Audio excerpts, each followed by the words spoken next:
All right, I think we're at 6 o'clock. Let's get this show on the road. It is the Barre City Council meeting of Tuesday, February 27th at 6 p.m. Present tonight, we have joining us online Councilor Sean Bell, Councilor Booten here in the room, Councilor Wazazak, Councilor Stockwell, Councilor Lozon, and I'm Mayor Hemrick. Up here with Manager Shirley Castro and Clerk Treasurer Dawes. The agenda is available online and in the back of the room. The meeting has been publicly posted, is being recorded, and subject to Vermont's open meeting law and the council's rules of procedure, both of which are available online. Welcome everybody who's joining us tonight. And if you're joining us online, please keep in mind that the chat function should only be used for technical issues or difficulties. We offer online access and convenience, and we will continue the meeting if any technical difficulties occur. Please remain muted and raise your hand and signal if you'd like to be recognized. And for those of you in the room, you'll need to come up to the front desk and speak into the microphone so everybody can hear you. I'll call on speakers in order, allowing those who haven't spoken yet to speak first and limiting time if necessary to do the city's business. Also a reminder to state your name for the record. If you have any questions about process or procedure, please ask and we'll get it sorted. And thanks in advance, everyone, for participating in a civil way. And with that, that takes us to adjustments to the agenda. Council or Manager Shirley Castro, and then Okay. Given the fact that I see Representative Williams and Anthony here, I'm wondering if we should bump up D to where A is and also C. So in which order? D first and then C? I would say probably D and then C. D, C, and then back to A, B? Yeah. Okay. And only because, unless Peter wants to be here for all night. Are there any objections from members of council? No objection. All right. Any objections from you, Representative Anthony? Hearing and seeing none, all that will take us to the next item on the agenda, unless there are any more adjustments. All right. For the next item, we have visitors and communication. This is an opportunity to speak to any item that is not on the agenda tonight. If you're here to speak to an item that is on the agenda, just raise your hand when we take up that item of business. Are there any items for visitors and communications? Yeah. Adam Jacobs, welcome. You brought popcorn too.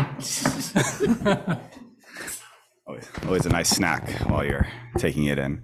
I wanted to promote an event happening this Friday, March 2nd at 4 p.m. at the Barre Opera House.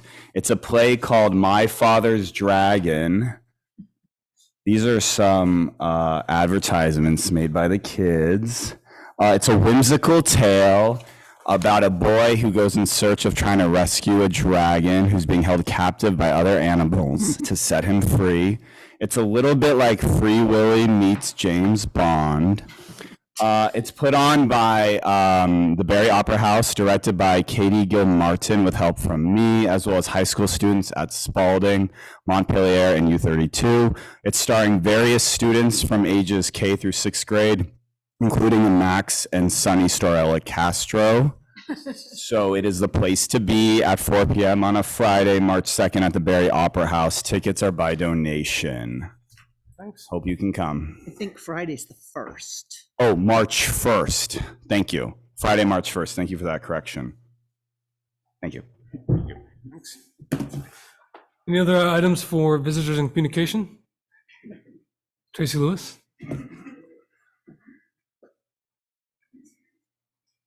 Hi. Tracy Lewis from the Barre Partnership. I'm here for an event as well. I wanted to put the word out about the Barre Solar Eclipse Block Party that is going to be happening on Monday, April 8th.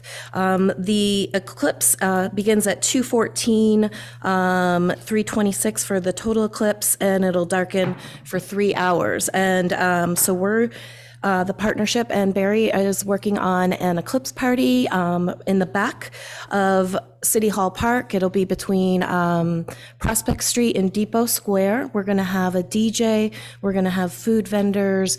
I have 2,000 glasses for viewing. We're having t-shirts made, so it's going to be a great block party. And I've put it out on the state website for the plan Tourism Vermont. So we're hoping to see a lot of people here in Barre, Vermont. Very cool. Councilor Yes, Boone. Michael. Yes, so I'm very excited about this. I've been waiting for this for like 3 years. Because I went to the one when back in 2017 in St. Louis. And the eclipse part is 3 hours. 2:14 to 4:37. And the actual total eclipse is actually going to be for 1 minute. So 3 minutes, I believe. Not here in Barre. not Not here in Barre. 1 58 minute. seconds. Okay. because at first I thought it was going to not be a full eclipse, but then after researching it, I was like, oh yeah, I'm staying. It's really awesome. I want to say thank you for arranging this, because it's, for those that haven't experienced it, it is really something. From my understanding, schools are getting out early to make sure that the kids get home and that they're safe.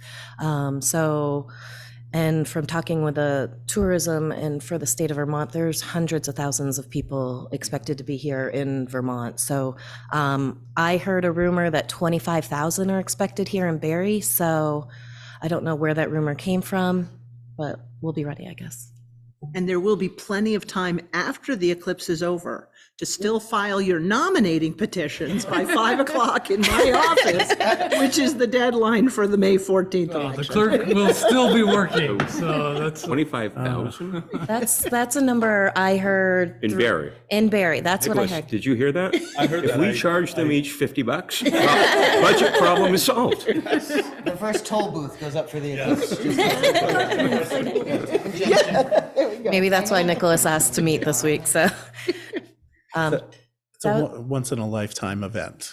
Yeah, yeah. Unless you're That I saw on one of the state of Vermont pages that the eclipse viewing is the number one trip plan for 2024, and so it's pretty big here. You're going to have a DJ. Yes, we have a DJ lined up. And they are only going to play Total Eclipse how many times? 24. Just remember, Nikki French did one too, so you can split it up. Okay, I'll make note of that. Tracy, if people want, for example, sponsorship opportunities or area businesses, restaurant, because it's sort of off hours, but folks might want to do a late lunch, and then, So I've talked. so how do they hook up with you and partner with you? They can reach out to me through my email, director@thebarrepartnership.com. They can call me 802-477-2967. I have talked with a bunch of the downtown businesses. I know the Meltdown is extending her hours on Monday. She's getting shirts and glasses and everything. Pearl Street Pizza is opening for that day as well. So I'm trying to get as many of the restaurants and businesses open to be welcoming, and we will have some food trucks and vendors there in the back parking lot as well. Very cool. Well done. Thank you. total eclipse of Barry's heart. So, Yeah. I see Byrne has her hand up. Oh, you're muted still, Byrne. But I see the big I smile. forgot to do that. I have new settings on my iPad, but I just wanted to add another event that is now happening at the Aldrich in the Milne Room. Our schools, K through 12, have an amazing art exhibit going on, and it's through the end of March, I think. So get out and take a look, because it's always blows my mind to see the kinds of things the kids are producing in their art classes. Thank you. Thanks, Tracy. Thanks, Byrne. Can I say one more thing while I'm here? This afternoon, I did receive a press release from the state of Vermont, and Shannon Alexander, who does our photography, her flood photos are going to be on display at the State House from March 4th through 29th, and they're going to have a special reception celebrating the many volunteers who came to the rescue after the mid-July flooding in both Barre and Montpelier. The reception is March 14th from 3:30 to 6:30. So we're inviting people to go and support Shannon and Elliot Berg from Montpelier to photos for Montpelier Live. So super excited for Shannon and plan to be there. That's at the State House. Yes. It's in the cafeteria. It'll be a good visual reminder for the other legislators that I know Peter and Jonathan are working hard to remind them of that. So, Thank you so much. Thank you. Yeah. Anything else for visitors and communication? Yep. Sorry. Round two. I don't want to take too much, but I just wanted to add on to urge more people to make sure they go to this the event happening, because the path of totality actually cuts right through Barre, and the bottom of it is at Hill Street. So you want to, if you're below Hill Street, you want to get up to this event that's happening, or you'll actually miss the path of totality happening. So as Annie Dillard said, the difference between seeing a partial eclipse and a total eclipse is like the difference between flirting with someone and marrying them. So you definitely want to go to if you're below Hill Street, make sure to travel north a bit so that you're in the path of totality. Yeah, so this might be the opportunity of a century for lemonade stands. Yeah, and if you want to go to total eclipse interactive map if you want to see exactly where you are in relationship to the eclipse. Thanks, Adam. All right, with that takes us to our consent agenda. We have a couple items. We have approval of the minutes of the regular city council meeting of Tuesday, February 6, 2024. We have 3 warrants, the week of February 14th, the week of February 21st, and the week of February 28th. It's a big one because it's a payment to the school this week, right? Yep. So, and then we have licenses and permits, none on that front. So is there a motion to approve the consent agenda? So moved. There's a motion, Second. and there's a second. Any further discussion? Hearing and seeing none, all those in favor say aye. Aye. All those opposed? The ayes have it, the motion carries, the consent agenda is adopted. That takes us to our city clerk and treasurer's report. Yeah, a few things. We're obviously heavily geared towards prepping for next Tuesday's town meeting, which the polls will be open at the auditorium from 7 a.m. to 7 p.m. next Tuesday, March 5. We will be voting on the Barre Unified Union School District ballot, the Central Vermont Career Center School District ballot, and the presidential primary ballot. We have mailed out just over 400 absentee ballots to date, and we're still getting requests every day. We are getting close to the time where we request that people, we suggest they come into the office to do early voting instead of counting on the mail to get the ballot to them and back, because we have to receive those absentee ballots by close of polls on Tuesday for them to be counted. So you can come into the office and vote, or you can come in and take your own ballots with you, vote them at home, and then bring them back. So we're encouraging people to do that. As I mentioned before, there's information on the city website about the Barre City elections, which are now scheduled for May 14th. There's information about the offices that are up for election and nominating petitions, consent of candidate forms. And the deadline for the nominating petitions is April 8th, right after the solar eclipse. So Total commitment. yeah. So you know, actually I may close for the 58 seconds to go outside and then come back in. So I probably will. And last, just want to let everybody know that the next water and sewer bills will be going in the mail on Friday. And because the 31st of March falls on a weekend, they are due on Monday, April 1st. And it's no joke. They will be due on April 1st. So that's all I have. Are there any questions for the clerk? So no joke, bills are due April 1st. That's the punchline. With that takes us to our Liquor and Cannabis Control Board. So we have an applicant and who's here tonight, and Come on up, Elizabeth. all right. This is a retailer's application. It's a new one for Dames Incorporated. Elizabeth Manriquez is the applicant and representative for Dames, and as is our process for any new liquor license or cannabis license, we invite the applicant to come in, introduce themselves, tell us anything you want to tell us about the business. So if anybody has any questions, and then the council will act. Mr. Mayor, I'll be recusing from both the discussion and vote. Okay. Councilor Booten? Just for the record, I abstain from all liquor licenses. I don't want you to think it's personal. You got 4. I remember. You just got to get us all to agree. There is. I quickly counted the minute I said it. Well, welcome, Melissa. Hi, thank you. As you guys know, I own Espresso Bueno and now the ugliest little building in all of Barre. And I plan on taking that eyesore and turning it into a beautiful retail cannabis dispensary. And I'm here to answer any questions and talk highly about this new little venture that I'm doing. Councilor Stockwell. No real questions, but thank you so much for taking over that building. Yay. I'm leaving it as ugly as possible for as long as possible. That way, when it happens, you guys will just be so blown away. We typically wait until a business is closer to opening up to approve liquor licenses and things like that. They get approval from the fire department, et cetera.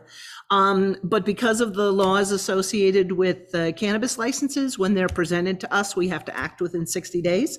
And this one came to us in early January. So that's why we're acting on it now. Elizabeth isn't quite ready yet to get going, but we'll at least have this in place. Yeah, the state requires that I have a certificate of occupancy in order to get my marijuana license. And part of the process is sending it to you guys, but I won't be ready with the certificate of occupancy probably until the first week of April. So, and then their meeting is a few weeks later, and then however long it takes for them to make a decision. So we're still a little ways out, but I'm so happy to have this part over, assuming that it's a yay. And yeah, I think that I'd like to just say that there's a lot of a misunderstanding about cannabis, and that in my mind, we're going to do it in a very attractive and responsible way. And that's actually why I took it on. One, I feel like it will complement Espresso Bueno and then Tally that's next door as well. But the other thing that I'd like to say is that there's a way to do it that's kind of not as appealing, and we're going for more appealing than any of the dispensaries that I've seen locally. Not that it's a very warm community, honestly, but and we're all very supportive of each other, but I'm hoping that you'll be proud of what we have ready to present. Okay, that's it, I'm done. Motion to approve. Thanks for that overview. We have a motion and a second to approve. Is there any further discussion? Hearing and seeing none, all those in favor say aye. Aye. All those opposed, Abstain. ayes have it. Motion carries. One abstention is noted. Two. And one Well, one recusal. recusal. Yeah. All right. All right. Great, well, we're thanks. And you don't have to stay, I'm Elizabeth. like, It's- I'm going. Bye. All right. So that takes us to item number 7, our city manager's report. Thanks, Mayor. A couple updates. The local hazard mitigation plan, as I've mentioned, is underway. The public meeting as part of the process is scheduled for Thursday, March 7th at the second floor conference room at Alumni Hall, starting at 6 o'clock. All are welcome. There's notice on the city's website, Frenchport Forum, and Facebook. There's a survey link. So would love to have members of the public and the council complete and join us at that meeting. Just there's reminder, there's still free COVID tests available at City Hall. So please come and, take only the tests you need so that supplies last for people that need them. Also, property owners in the floodplain, in the special flood hazard area will be receiving a letter from the city assessors later this week, early next week, to see if those property owners would like a revised assessment due to the flood. The assessors will ask for residents to respond no later than April 1 so that they can get out. Letters will be going in the mail tomorrow, so hopefully they'll get them, as I said, later this week, early next week. So basically, if a property was impacted, the assessors can come and reinspect, reassess the property, adjust the tax assessment accordingly for the coming fiscal year, tax year. If they're not assessed, then the taxes will be based on pre-flood assessed value. So as I said, all homes in the special flood hazard area will be getting this letter, and the contact information will be in the letter, but you can contact Larry and Carly at 802-476-0244 or assessor@barrycity.org. Janet's here. She's been processing the buyout applications for 36 and 44 Pike Street. These are the two landslide properties that we talked about the last council meeting. So forms have been completed, signed by the homeowners, and VEM is currently processing those. VEM will prepare and submit applications to FEMA down the road, and then we'll have to, of course, wait to hear from FEMA to see if they are awarded or not, and that could obviously take some time. Just a reminder that the local share for these buyouts will be paid for by VEM, so there's no cost to the city. Received some mail that Central Vermont Solid Waste Management District is looking for appointees. The city has not had representatives on the Central Vermont Solid Waste Management Board since prior Public Works Director Bill Ahern retired. We've solicited for this position a couple of rounds and haven't gotten an applicant. So looking for a board representative and an alternate to represent Barre City on that board. If you are interested or know someone who may be interested or want to refer me to someone who I should bug about being on this board, you can email me, citymanager@barrecity.org, or just go to the volunteer website of barrecity.org/volunteer, and you can get all the application information there, and you can see which other committee seats are available. And then finally, I think Representative Williams and maybe Representative Anthony will join us. They have some positive news to share from Montpelier.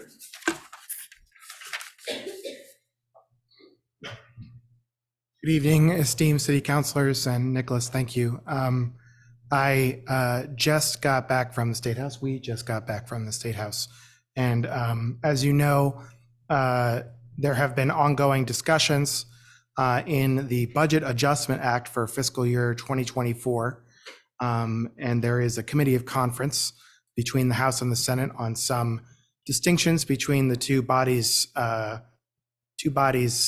takes on the budget adjustment. But it seems like at this moment, the committee of conference has put pen to paper. One of those elements of contention was flood relief. There were differences between the House and the Senate past versions of how the state would respond to the ongoing flood recovery efforts. I have been involved in these discussions. I have been working with my Senate colleagues, in assisting them develop formulas in a way that would work for both the largest, most impacted communities such as Barre, Montpelier, as well as those smaller towns, more rural towns that were still severely impacted by the summer flooding. The formula seems like it's fully baked at this moment. And I am very, very pleased to tell you that Barre City will be getting $1 million in flood relief aid in the form of a block grant, as well as several $100,000 in ERAF FEMA match. We are the single largest recipient of direct flood block grant aid in the state.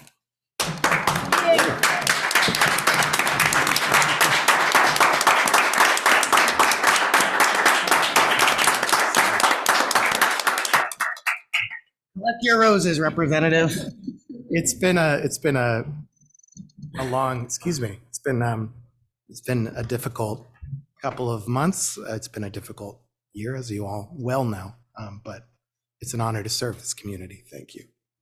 So, I have just a couple of comments, and Representative Williams deserves the lion's share of the credit. He took hold of this very early on. I was mired, is not too strong a word, in the property tax meltdown and the education fund being where I was in my committee structure. And I want to publicly thank our Montpelier counterparts, because Connor Casey and Kate McCann and Jonathan Lesser, myself, beat the drum persistently. And a small little tidbit, you may know this, but Connor Casey's older brother was the executive director of the Opera House for years and years.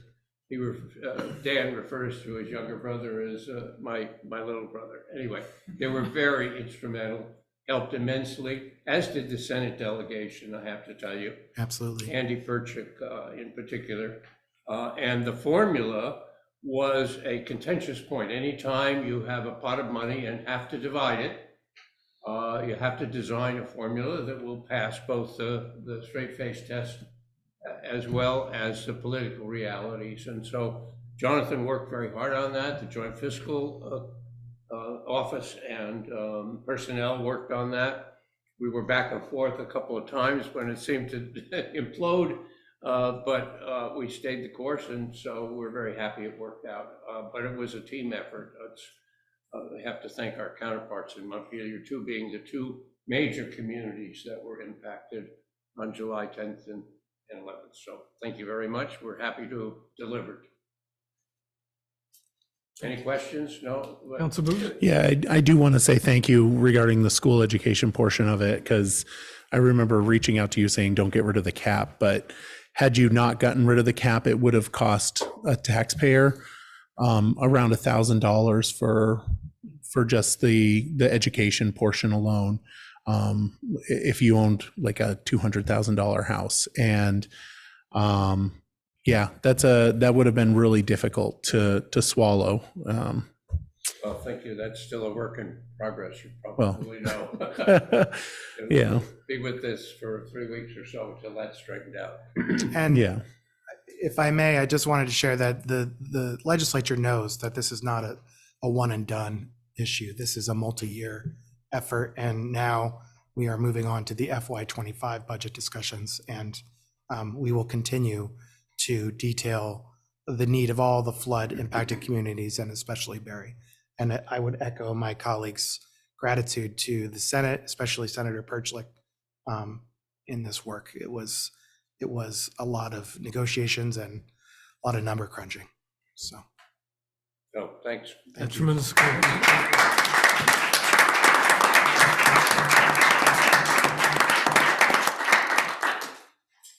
Are there any questions for the city manager?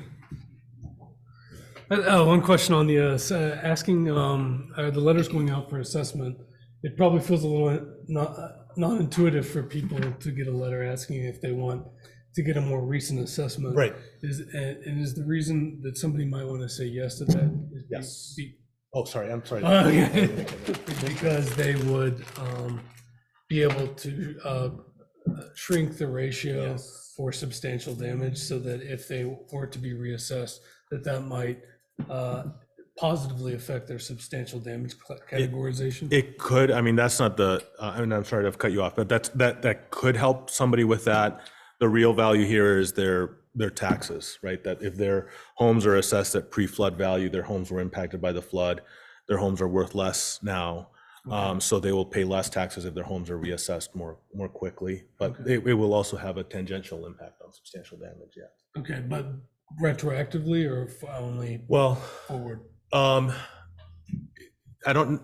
It could be used now because the determination is not yet made, and actually, for most people, if their assessment goes down, actually the ratio shrinks. So it's really helping their tax.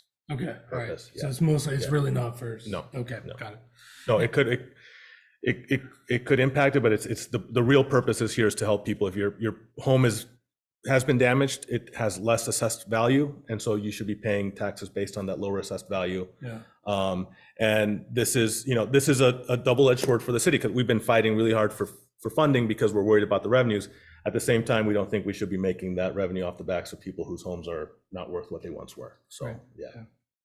And is there a time range? Do they have to apply for this within a certain amount of time? We're asking them to come in before April 1st, but obviously we can continue to make assessments even if they come in after that. If they come in before April 1st, as I understand, it'll benefit them sooner. Yes, however, with assessments, those reviews of a property's value actually continue right up until the point that the grand list is lodged. So it's nice to be able to get the change or the requests for some kind of an inspection as early as possible, so we can have the most up-to-date numbers as we possibly can for working on the budget, for those kinds of things. But they do have until we until we lodge the grand list. So the period of time for inspections will probably run until the early part of June. So, But the sooner people get back to the assessors, the faster they'll get it done, and they'll be it'll be to their benefit. Council Lozon. Nicholas, how did you determine who to send the letters to? So we chose the special flood hazard area just because that's the part of the city where we expect most of the substantial damage to be, where most people were impacted. So it's limited to, I think there's 400 properties or so in that area. So that's where we focused first. I mean, would there be some way to put you mentioned that water bills were going out on Friday? yeah, they're already stuffed. Oh. But we could, Okay, too late.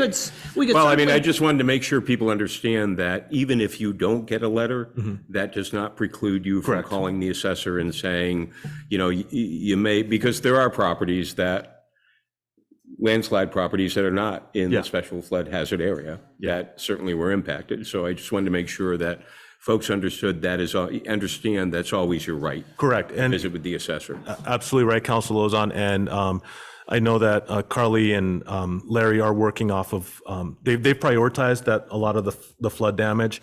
They're working both off of the special flood hazard area list.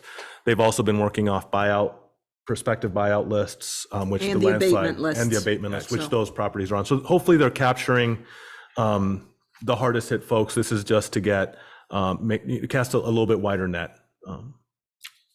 Like a great Thank you. proactive step. Any further questions for the manager?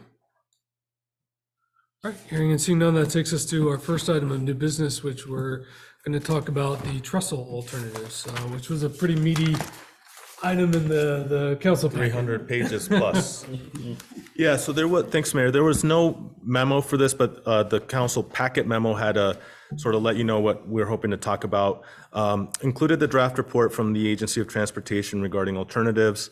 As Mayor mentioned, that's over 300 pages worth of material. The Agency of Transportation held a public meeting on Thursday, the 22nd, at Alumni Hall to hear from members of the public on this topic. I know Representative Anthony was there, Steve was there. And so part of that is that there's an open public, a public comment period open through March 7th. This is our last meeting before that public comment period ends. So I was hoping to get some consensus from the council about a letter that I could send on the council's behalf regarding what the council's public comment might be regarding the alternatives. What I can share is you received a letter from Manager Emeritus McKenzie earlier today, which I think encapsulates really well what I heard at the meeting, both from Steve and Representative Anthony.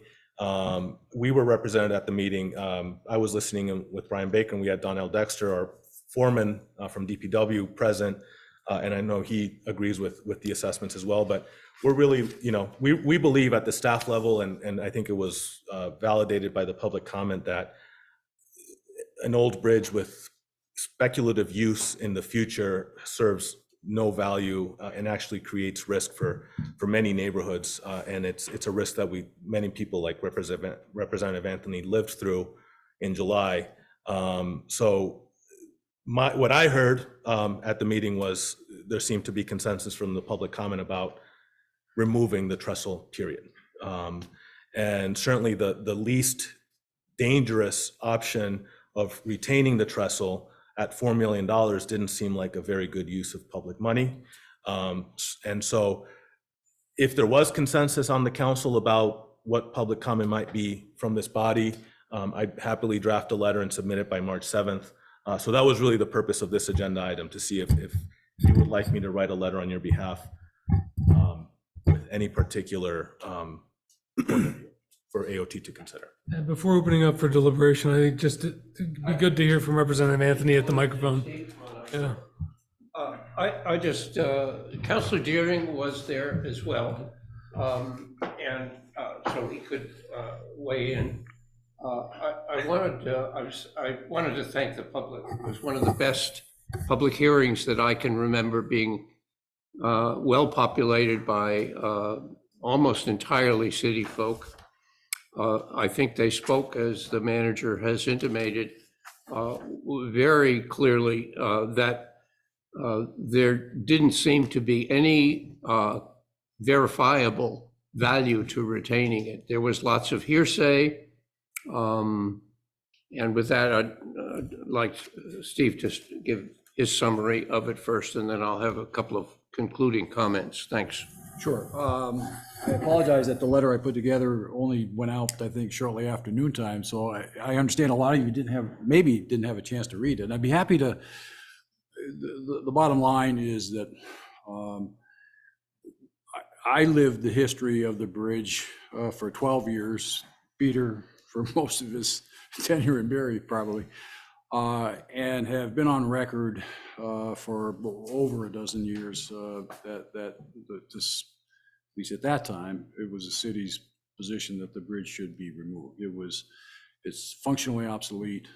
It's really providing no service. And I think that's underscored now by the flood that we've had floods, but the flood in July was really damaging. I'd be happy to read the points I made if you like. I don't know if everybody's had a chance to read it or not, but I'm sorry. I thought it was well said. Okay. Good letter. If you don't mind, I'd like to just read them for the record, if you will.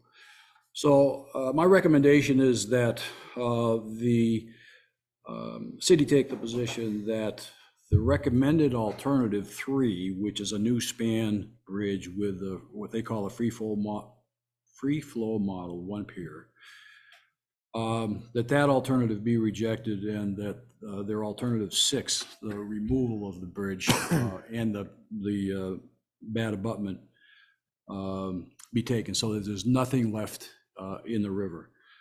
I refer to this as a bridge to nowhere, as it has been functionally compromised and out of service for at least 4 to 5 years since 2019. Current businesses previously served by this bridge have modified operations to account for the functional loss of the bridge. During my tenure as city manager, it is my understanding that both Granite Industries of Vermont and the Washington County Railroad abandoned use of this bridge. To my knowledge, future use of this trestle is non-committal and speculative at best. Although 1 pier, their alternative 3, is better than 2, no piers is the best scenario, which eliminates with 100% certainty the possibility of the bridge-induced flooding in the future. With the current trend in climate change, no one can be sure that the future flooding events won't be even worse than what we have seen to date. Despite the best efforts at modeling debris and ice jams, there are no guarantees that only 1 pier will prevent jams. The proposed cost of alternative 3 is estimated at approximately $2 million, whereas the cost of removing the superstructure, alternative 6, is estimated at approximately $400,000. The savings of approximately $1.6 million in public investment in lieu of the questionable future use of this bridge should not be ignored. And frankly, that $1.6 million would be better served going to flood relief, preserving this bridge. The future welfare and security of the residents of the North End, and more specifically Vine Street and Scampini Square, should not be sacrificed by the salvaging of this non-essential railroad bridge. We saw during the July 2023 rainfall event the flooding impacts of city bridges over the Stevens Branch. There's now discussion of raising the Berlin and/or Willie Street bridges to promote future flood resilience. We have a rare opportunity to remove a bridge from the Stevens Branch in a very cost-effective manner. We should not squander this opportunity.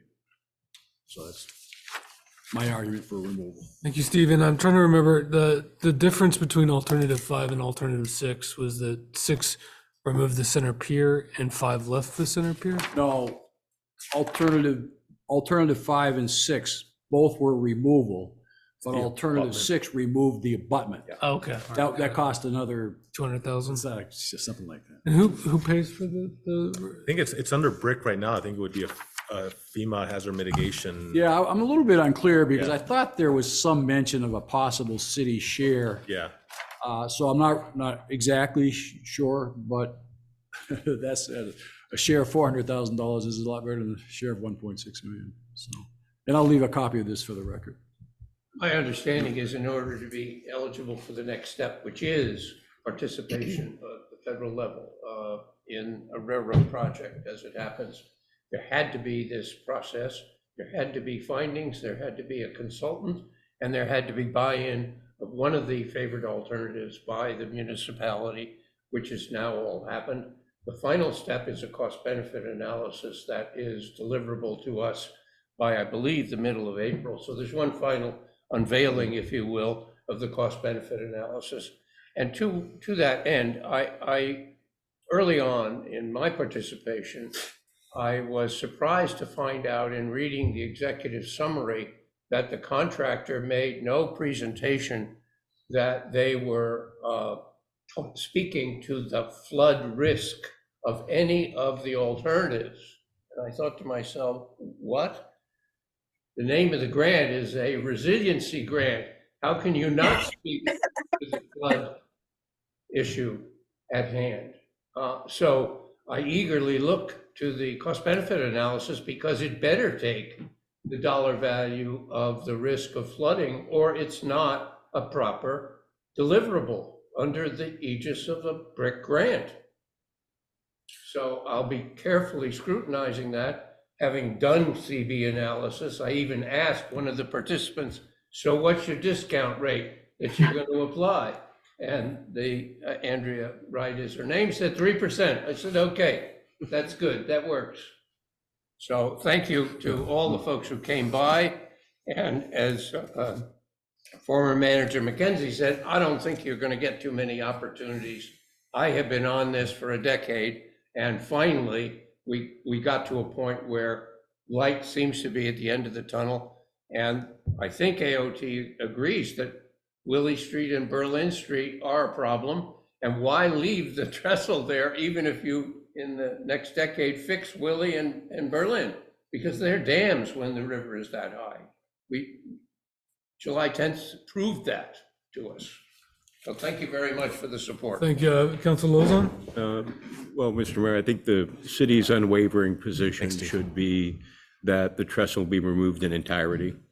If you'd like that in the form of a motion, I don't know that. Yeah, well, why not? Certainly. So move. So, and that's a motion to preference alternative 6. Not preference.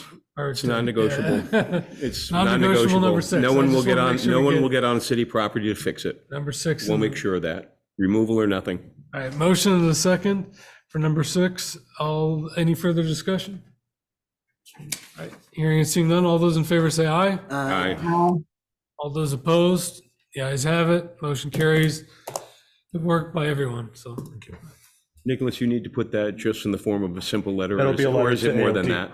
It'll be a letter to AOT. I think probably going to plagiarize most of Steve's letter. I was going to say, well, Thank you. Copy. I know how paste. much you have to do, and I was going to suggest that maybe Steve McKenzie would be willing to work on you, provide a draft I think to you, and then Steve's- you can edit as you see fit. Absolutely. I mean, I think Steve's letter, yeah, he emailed it. I thought he captured the thoughts very well. And so I think I have a really good starting point.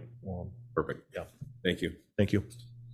All right, so that takes us to next steps on flood resiliency, recovery, and buyouts, and I think you have a presentation. We do, yes. And noting that Pat Moulton is joining us tonight, welcome. And testimony.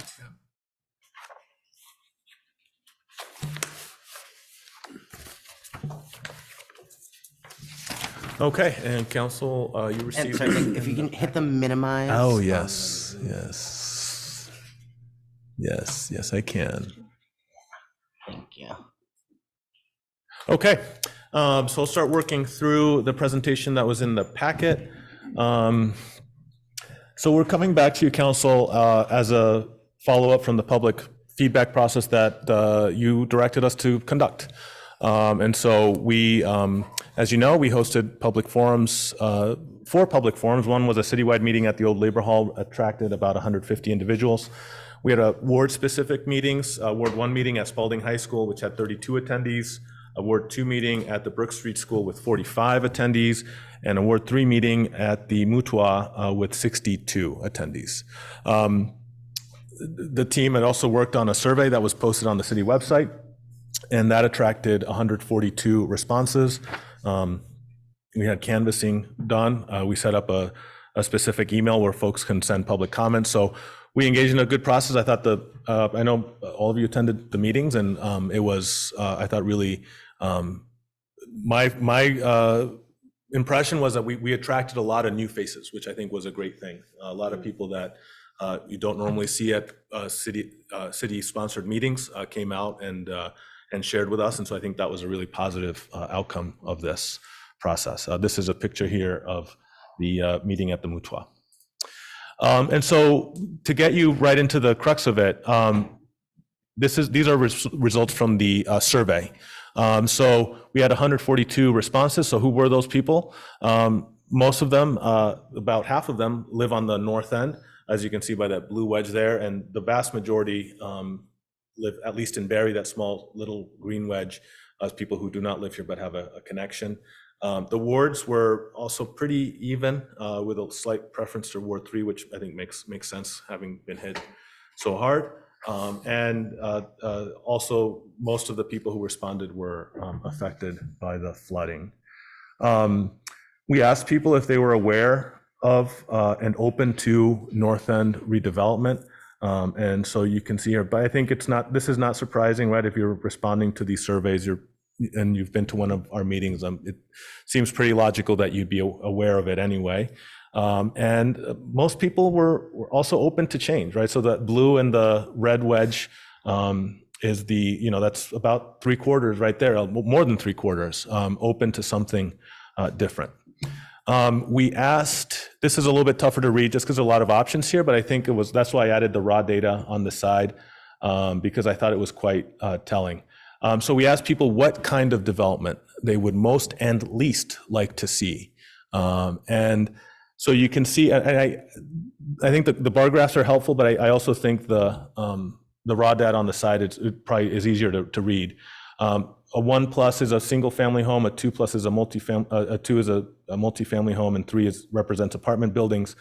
So you can see that a combination of all three of those was both the most preferred and the least opposed option, right? So 45 persons responded that what they most wanted to see was single family plus multi-unit plus apartment buildings, and only 2 respondents said what they would least like to see was a combination of those three, right? So you can sort of parse the numbers, the rest of the numbers in a bunch of different ways, but very clearly they were, this real mix of housing and options was both most preferred and least opposed, at least by the survey respondents.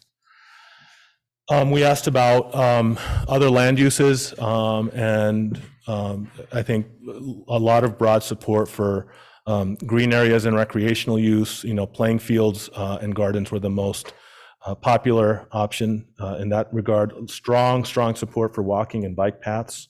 That looks sort of like a Pac-Man there, eating the red and green. And then bus stops as well, also a majority there, hoping to see strategically better placed bus stops. We took the opportunity to ask residents about their perceptions of the city, and I'm waiting here in the room for there we go. And I think these were generally positive. About half the respondents felt Barre was safe.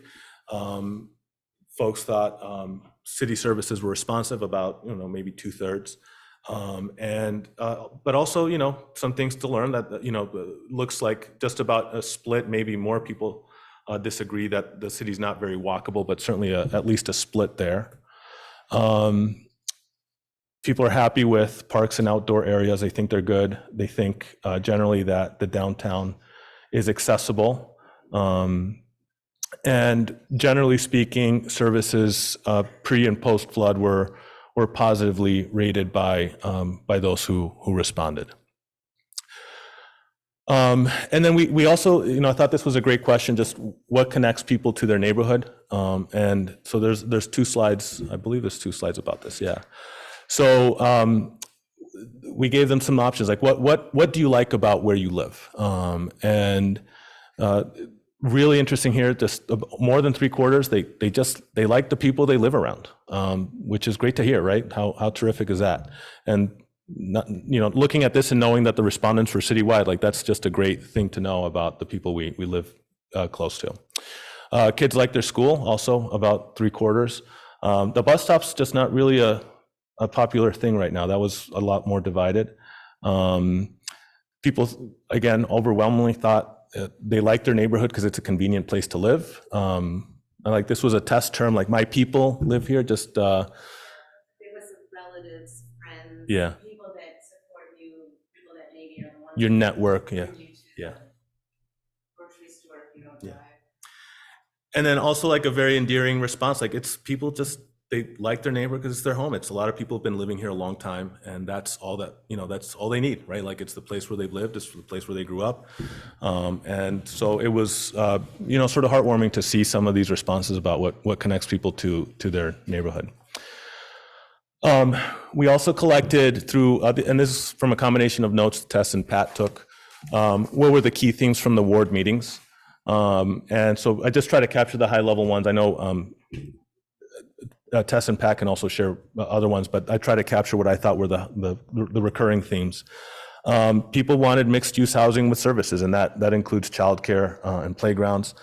Pathways to home ownership was important. So I think that was very common across all the ward meetings, that people want not just landlords and tenants, they want to be able to be on a road to own their own property. Which is important, builds community, and a lot of concern for people who will go through the buyouts and what will happen housing-wise for them. Support for developing vacant lots and doing infill housing, and walkability to the downtown was also a common theme, and financial support for damaged homes. In terms of quality of life issues, we heard a lot of support for playgrounds and green space as floodplain. People want more parks, community gardens, sport fields. I think you're seeing a lot in this regard. I think we're seeing a lot of similarity with the survey results. A lot of similar themes. Satellite libraries were mentioned. Coffee shops, grocery store, just mixed retail and housing as well, and walking paths, which again translates well to what we heard on the survey as well. In terms of things people want us to focus on for resiliency.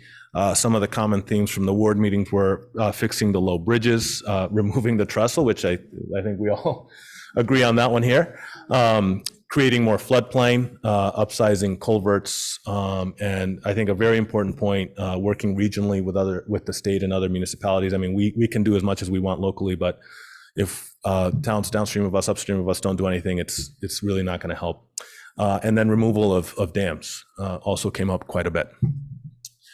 So then just sort of like wrapping all of this up into, 4 meetings and 142 survey responses. I think what we heard were these 3 really broad, like these are very broad terms, right? There was support for all types of housing, and not just, and I think that was really clear, especially in the survey, but we heard it, I think also at the ward meetings, single, multi-unit and larger. Floodplain, both as mitigation and green space. I think people are really want that. It's a neighborhood that could use more green space, and certainly if it acts as floodplain, that's important as well. And then I think the removal of the obstacles in the river certainly kicked up a notch with the bridges and the trestle. I think one of the great values of the ward meetings was learning about having people see the visual of the Willie Street Bridge and what it means. And then we also unfortunately had the experience of the December flood, where we were really nervous about the Berlin Street Bridge. So I think that certainly has kicked up a notch in terms of importance. So that was really and I'm going to sort of take a pivot here as we get to the conclusion of where we're driving at. But that was really the summary of the public feedback. I'd like to now, it seems like a big pivot, but I think it'll connect with where we're going. Talk about a summary of the buyout intakes we've had thus far. And so this is a summary slide. We had 57 buyout candidates, applicants. You can see there, I've divided them into flooding versus landslide, and really that's just because Some of them are in the flood hazard area, and most of the landslides are not. So that's just sort of organizational purposes. You can see the average assessment for both categories, the total taxes collected for each of those for the categories as well. And then estimated buyout, and I want to take a little bit of time here to make sure people understand this number. And there's a box here that explains it, but I think it's important to talk through it. Estimated buyout is a formula that I'm using. What I'm using is a template from what we've seen from the only other applications that I've gone through, which is the Pike Street buyouts. Okay, so what I'm using a formula that mimics that because just to give us an idea, obviously this number can change. And I also don't want people to think if they're on the buyout list that the estimated buyout is what they're going to get in their bank account for a buyout. The estimated buyout cost includes both the buyout of the property plus the ancillary cost to demolish and buy out the property itself. Okay, so we're using for property value, using a placeholder of assessed value plus 30%, which is what the state has used preliminarily for Pike Street, which makes sense with our CLA. And then I'm using $117,000 of ancillary costs, which is also the template that the state is using for Pike Street. All right, so that I just want to be very clear that this is an estimate. This is only for discussion purposes. This doesn't mean that it's what it's going to cost, and it certainly doesn't mean that it's what a homeowner would get in a check if their property is bought out. And ancillary costs include things like archaeological assessments, appraisals, title searches. There's an allowance for an additional purchase offer, which some properties may or may not qualify for, demolition and debris, and final site work. So it includes a whole list of things. It could be $117,000. It could be a lot less. It could be a lot more. So I hope everyone is clear that is an estimate only. Quick question, where does the 30%, I'm not doubting you, I'm just curious, where does the 30% come from? So that was used in the state application for Pike Street, which is since our assessments have fallen behind, and our CLAs in this, it's approaching that range 74, 74. So they sort of inflate it because the amount that is typically done for a buyout is fair market value the day before the flood. Okay. So it's a method to get to what we think it might be. Okay, so next is a series of slides that will go neighborhood by neighborhood, and we're using our GIS map, and we've applied the flood special flood hazard area so you can see where these buyouts are located. I'm not going to go property by property. This is just to give you a visual of and you can see the totals in terms of what each neighborhood buyout would mean for lost tax revenue and a potential estimated buyout cost. So this is I was just wondering on the total buyout estimated cost. It was 14 million. Yeah. And as I understood it, the VEM grant could potentially cover the entire cost. It could, yes. Okay. Yes, absolutely. Yeah. The city would not be on the hook for that full amount. We'd have to front. Yeah, we have to front it. So, and it's possible VEM could cover many, if not most, of the local shares. Yeah. So this is the north end. This is, I don't have to tell you, our, very hard hit area. And so I think it's not a surprise here what we're seeing, just a lot of clustering along 2nd and 3rd Street, and big impact both, in terms of lost housing stock, potential lost housing stock, potential lost tax base. But again, I don't think this one is all that surprising given what we know happened in this neighborhood. I think the council knows as well, but just to highlight for the public as well, if we do FEMA buyouts, those properties end up becoming permanent green space. I think everyone knows that. So we can do non-FEMA buyouts, and those can be redeveloped, but obviously you have to find the cash to do that somewhere. So I think the next cluster was along Vine Scampini, and you can see here also a cluster developing there on Scampini and across from on West 2nd Avenue, and a couple of other isolated homes in the area that were also hard hit. On this one, I just had a question about the split between residential and commercial property. does does the VM buyout process differ for these two classes? I don't believe so. Property? No, they're Okay. treated the same. Yeah. This is Gunners Brook, and along Gunners Brook area. So you can see they stretch all the way up to 100 Brook Street, which is the very top of the map, and all the way down to Seminary and Maple Avenue. And again, there's a cluster here, and I know I should have highlighted it, but on Harrington Avenue, the area between the last highlighted home and the brook is owned by the city. It's already floodplain, so that would be a cluster there connecting to additional floodplain. This is River Granite Street area, and so the big block there is Desro, going all the way down to the edge of the river. I drew an arrow to 34 River Street because the highlighting is a little bit hard to see, but you can see where that property is located. And then if you have a tough time seeing, I think it's 130 River Street. It's at the very top there. You can see part of it's in the floodplain, and the property stretches down out of the floodplain as well. What are the differences between the two pink areas, the hashtag pink area and the one that's just? So hashtag is floodway, and plain pink is floodplain. So floodway, Janet, you'll correct me if I'm wrong, but you cannot rebuild in the floodway because that's where the water moves through. So if we so yeah, that's the main. Is that the only difference? I think it's the main difference. It's the main difference. Yeah. We refer to it as the no build, no bill Yeah. area of the city. Yeah. There's a couple of homes on just North Main Street by the area where the Beltway comes in.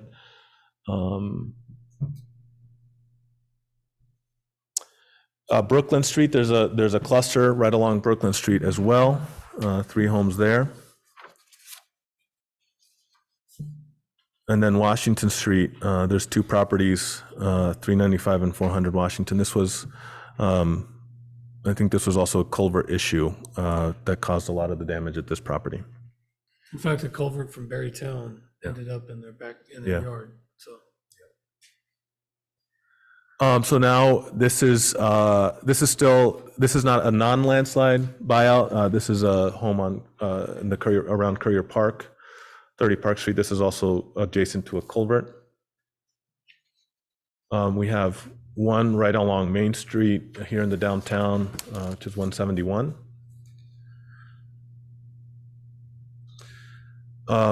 This has a combination, well, no, this is all landslides. So this is, no, I misspoke. 15 was not a landslide, 15 Howard Street. So this map shows 25 Oswald Street, which was a home that was damaged by a landslide, shows 36 and 44 Pike Street, which are already moving through the buyout process. And 15 Howard Street has also applied for, it's a non-landslide buyout. And non-flood. They claimed property damage from the flood, basement damage, but they didn't have landslide damage. They don't happen to be in the flood plain, but that goes to show you that you can be damaged and you can sustain flood damage elsewhere. This is a landslide, Portland Street. This is the one that was demolished by the city already because of threatening to fall over onto the street. This is Courier Street. This is a landslide.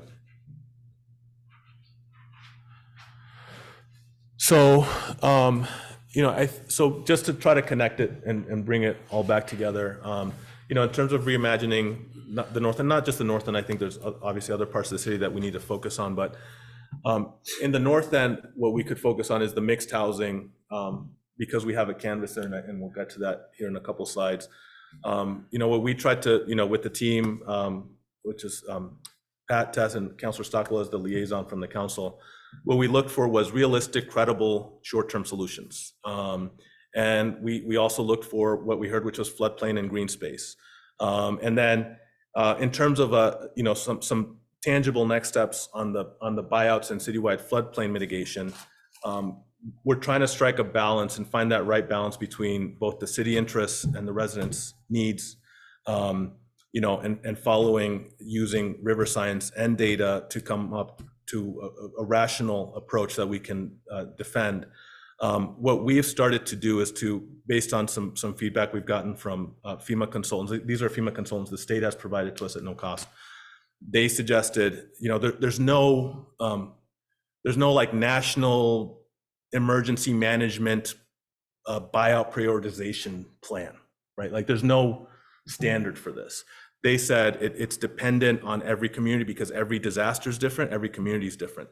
What they suggested to us when we showed them this buyout intake list is you should prioritize river adjacent properties that are clustered and that have a citywide mitigation value. And we're going to advocate for removal of the trestle, which is now a moot point because the council already did that. But those are that's when, you know, when we sat down after going through this public comment, after looking at the buyout list, what we want to, you know, talk to you about is doing something that reimagines the north end and then also has some buyouts and mitigations in other parts of the city. So I'll start with the north end. And, you know, we now have I think a canvas that we can, that's, you know, tangible and that we know about. These yellow highlighted areas are people who want out. And so this is a place where we can, you know, start to be creative about what we do to help these people and be responsive to the public feedback we got.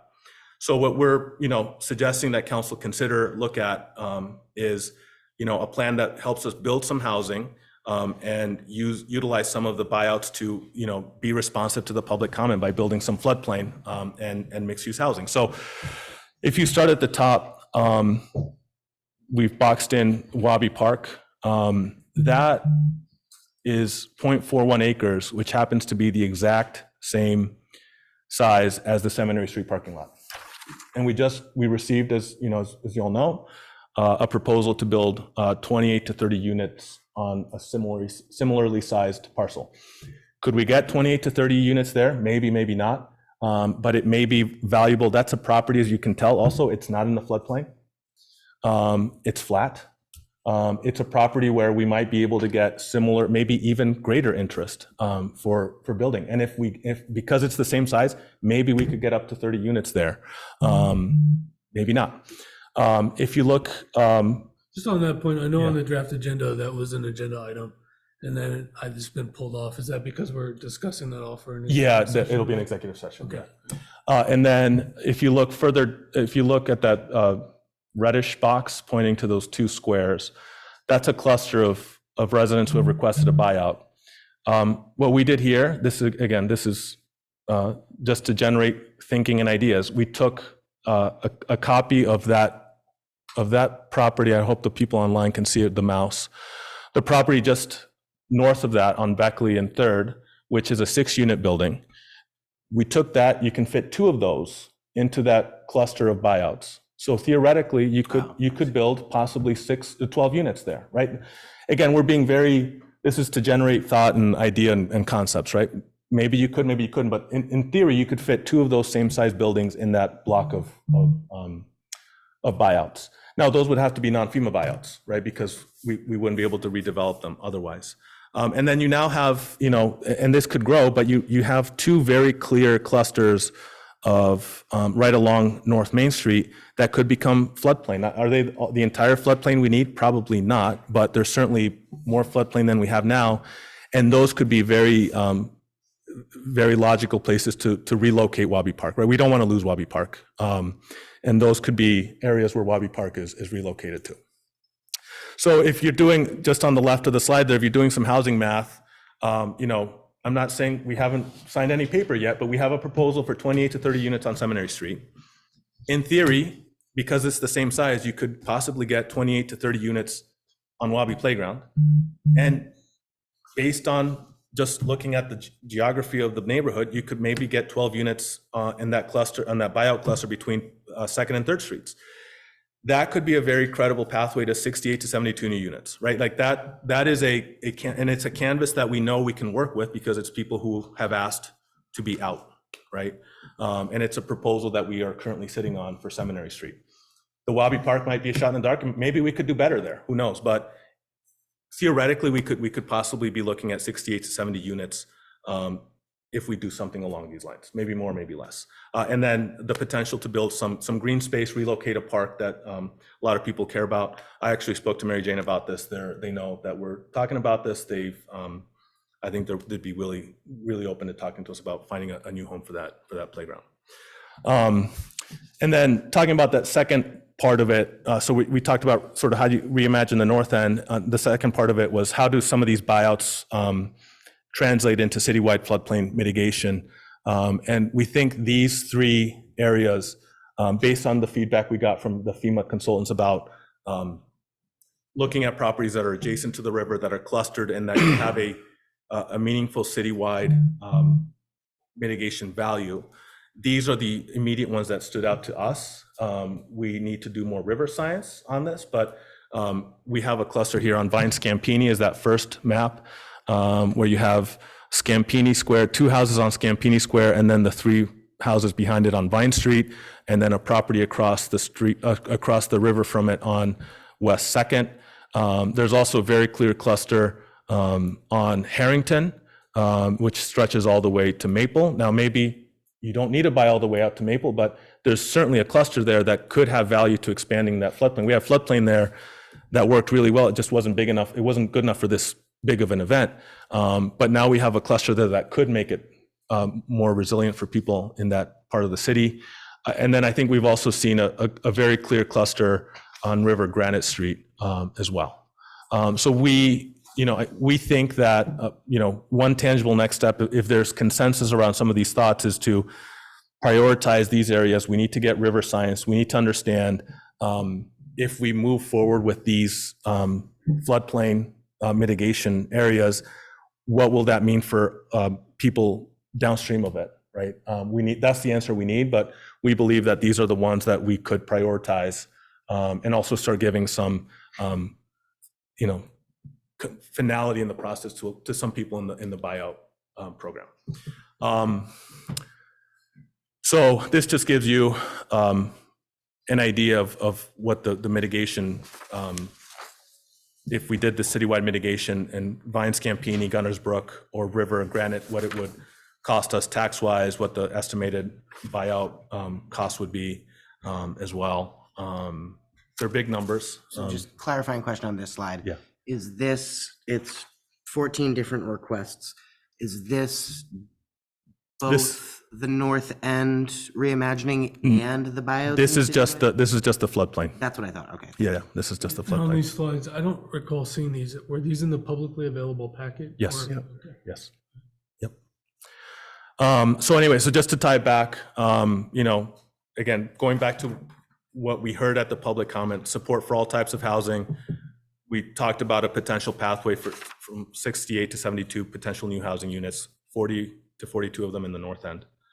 In terms of floodplain for mitigation and green space, relocation of the Wabi playground, and then some really growth in floodplain along Vine Scampini, Gunners Brook, and River Granite Streets. And then I know that the river issue is, we've certainly already decided to submit public comment to get rid of the trestle. I think the bridges are certainly our next target in that regard. So that was it. All right, so you have questions and discussion, and I know there's some people from flood impacted neighborhoods here, but I'll start with Council Booton. Yep. Thank you for putting this together. Sorry, Nicholas, can you just take down the screen share so we can? Yes, I can. Yes. And the options or the ideas that you presented, I think they're really good ideas. And I think that certainly we can talk about prioritization of these. I do want to point out for Vine Street and Scampini Square, we do have a park right across the street from Vine Street. Granted, it's not, it's not out of the floodplain, but maybe we could do the same thing where we relocate that park to the other side and, offer that up on the plate, to help with some of the costs and our housing issues.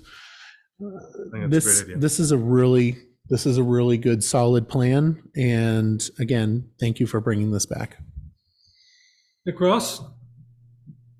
Or if I may be not pronouncing your name wrong from here, my eyesight's not great. It's Reza? Ruse. Okay.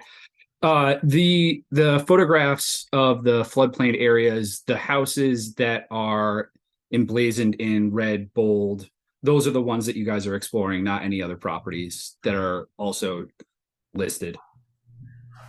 I think those would be the first tier. What we've looked at is, the advice we've received is to focus on river adjacent clusters that have citywide mitigation value. So to us, those are the ones that appear to meet that threshold. That doesn't mean that the others aren't, but those would be sort of a first tier at this point, from the staff recommendation anyway.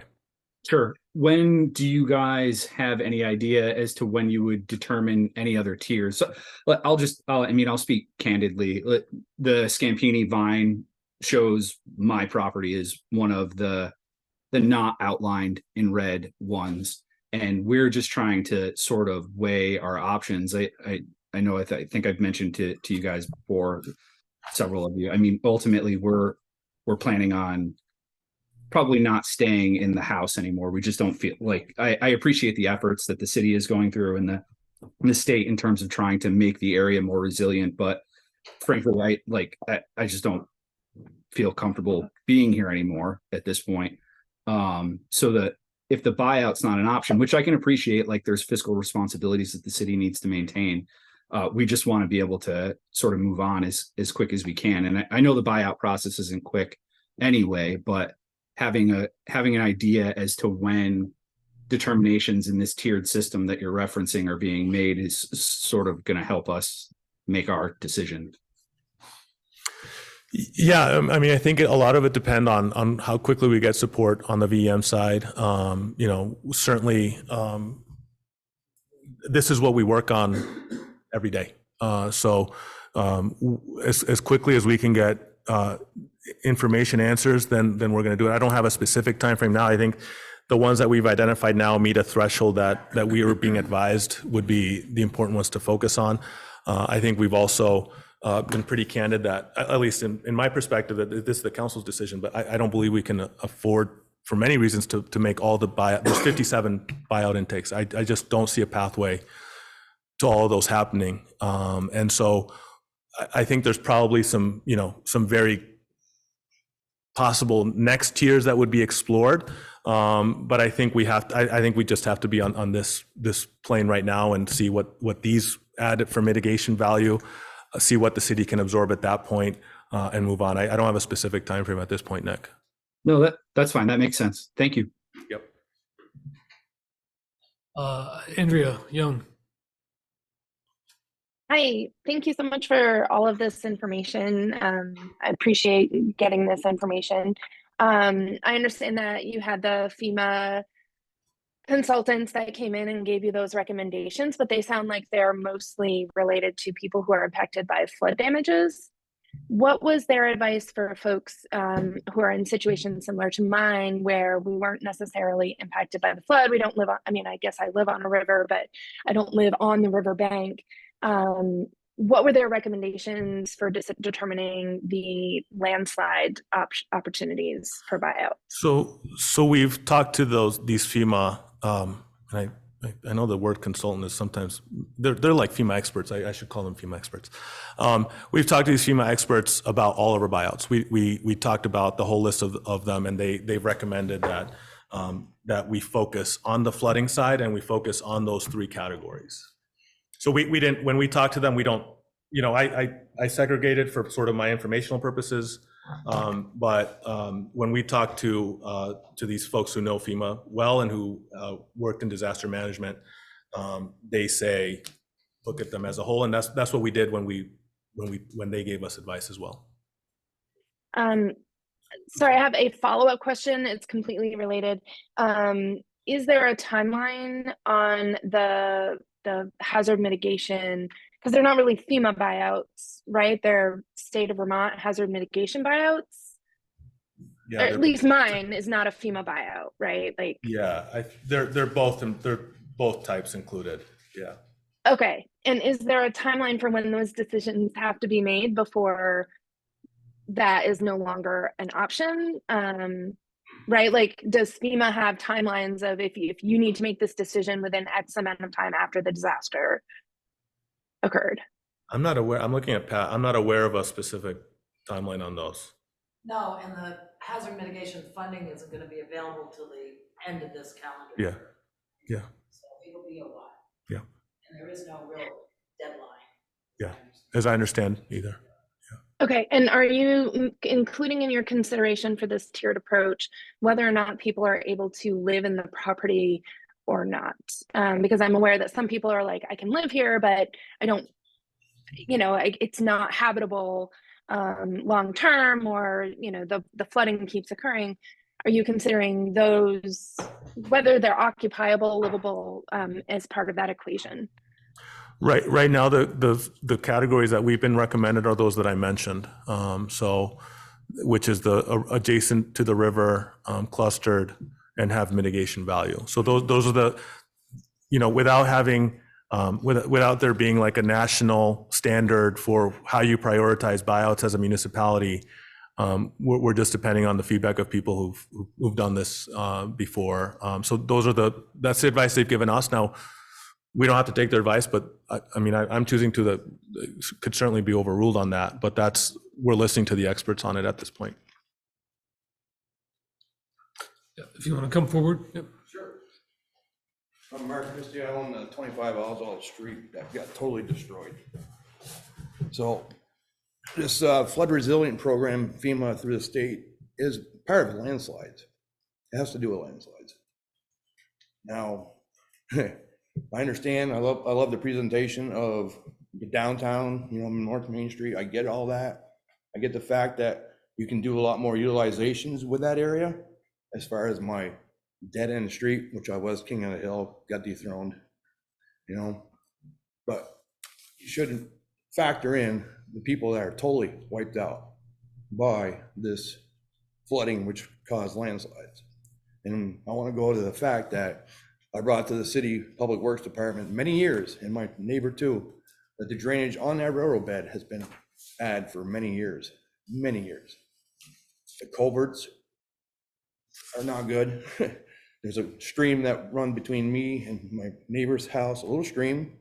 And I'll never forget that July 10th, Monday night. It was a little stream, and then all of a sudden, whatever's on the backside of that railroad bed let go. It just was it was insane amount of water, which was just catastrophic for me to see. I've never seen it like that in my life. And my neighbor had to redo her foundation because of the fact of water seeping underneath the railroad bed from, in my opinion, I'm not an expert, but I think from what I've lived there for 20 years, is that no drainage was properly taken care of behind that railroad bed. We've had ice on Oswald Street a foot thick in front of my driveway. Many years, and had the city come up, had to whatever chisel everything else.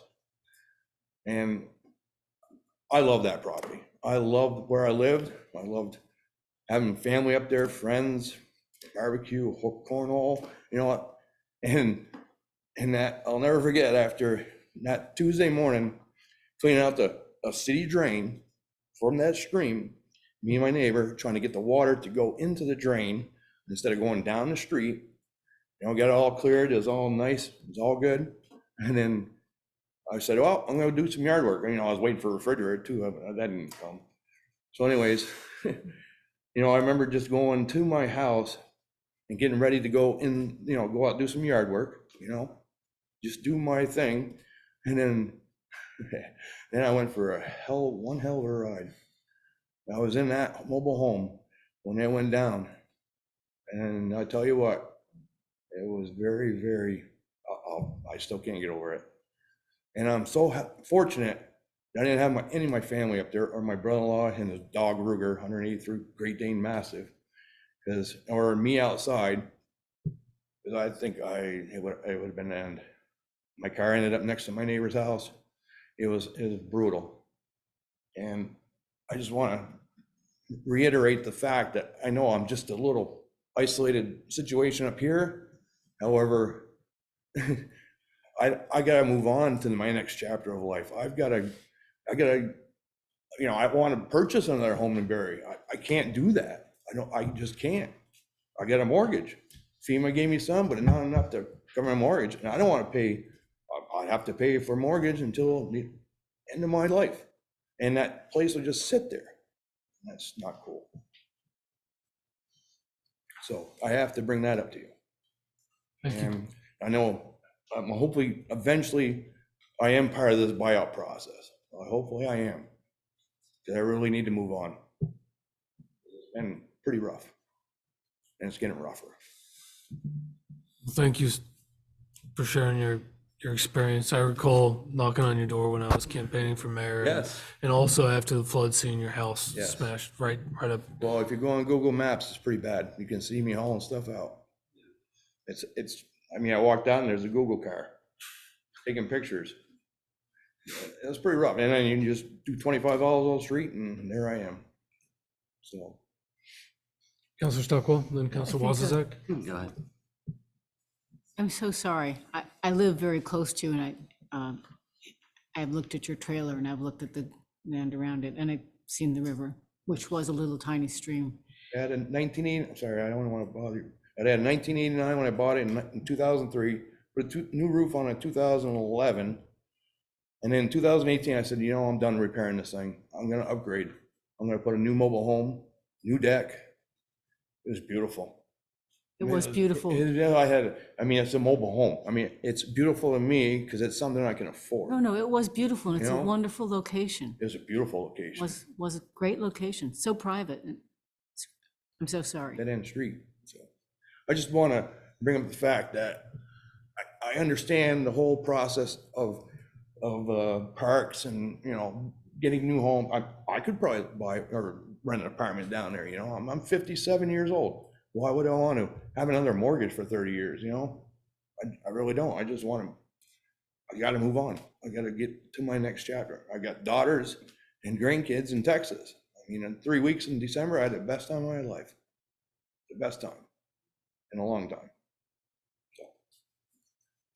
Councilor Wozniak. So we have 6 total requests under the landslide category. Did you say 2 of them, Nicholas, are already going through? Yeah. They filed the permits. Okay. So I'm the softie on the council. So I'd approve the 15 million tonight and figure out the numbers later. But the landslides, the North End area, and the Vine Scampini area, which make up $7-8 million worth of the estimated buyout. Those to me are as close to non-negotiable as we can get in terms of this conversation. Those are my, we have to approve the landslide ones, we have to approve the North End ones, and we have to approve the Vine Scampini area ones. In my opinion, maybe we can start process-wise with those ones that are clustered in river adjacent within those areas. But, Nick spoke earlier, even if that one property, the emotional, mental, traumatic impact of this, it's just not, I'm not willing to make the trade-off of, it sounds weird to say nickel and diming when we're talking about an amount roughly equivalent to the city's entire budget.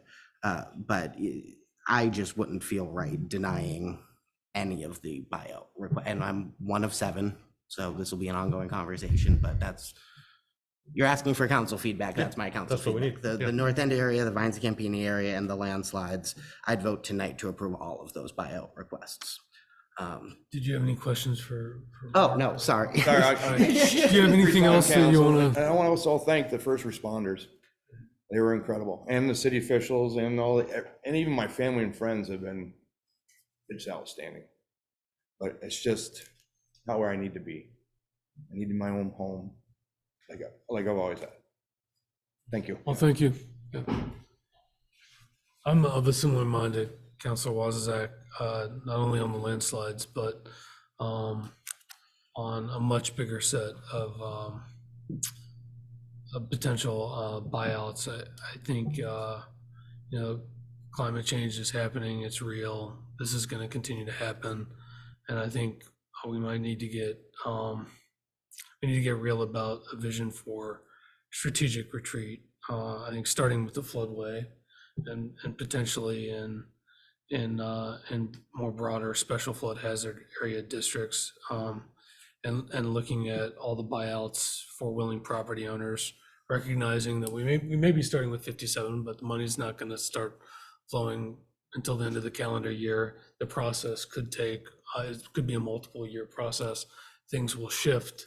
But if these are just going to continually to be repeat damage properties with infrastructure impacts, then I think we need to really look at that, like factors like the habitability, properties that could serve for green stormwater infrastructure, better stormwater management, properties for floodplain restoration, and maybe we won't be able to do a cluster all at once, but I think this flooding is likely to continue to happen, and starting with the people who need to put their lives back together, I think is a really worthwhile thing. And based on the revenue impacts, it's much less than I was expecting to see, honestly. So Yeah. that's just some of my initial thoughts in terms of a vision and prioritization. I think the vision for me is strategic retreat of river corridors. So Sorry, I misspoke earlier. The buyout and elevation funding should be available earlier than the end of the year. It's the hazard mitigation funding that's probably not coming till the end of the year. I know Vermont Emergency Management is submitting an application for buyout and elevation money in May. So hopefully before the end of the year. I apologize.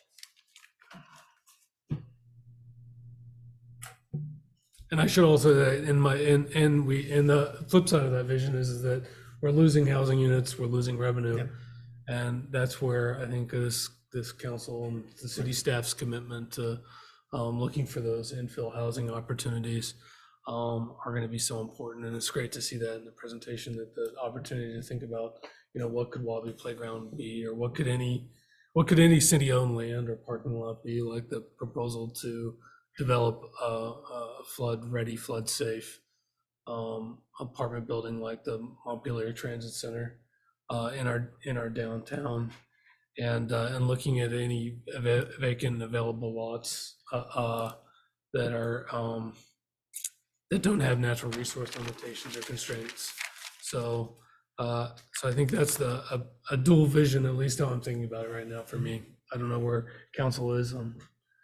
I was just wondering, for the city manager, so suppose that we said, sure, we'll take all the buyouts, but we would still stage them, right? Because it is a lot of. We'd have to. I mean, we wouldn't be able to, even with the lines of credit and everything. I'm looking at Carol. There's not enough money anywhere for doing so. They certainly have to be staggered, no matter what. And would that sort of force us to use FEMA funding so that we really couldn't do much rebuilding? If they're all Buy FEMA, out everything, then. right? If they're all, anything that's FEMA would be off the redevelopment forever. Yeah, it would all be green space. Now some of it would all have some value, right? But some of the, as you saw on the map, some of the places are isolated, and so the citywide mitigation value of an isolated lot may be lesser than the clusters, which is why I think the advice to us was look for the clusters, right? So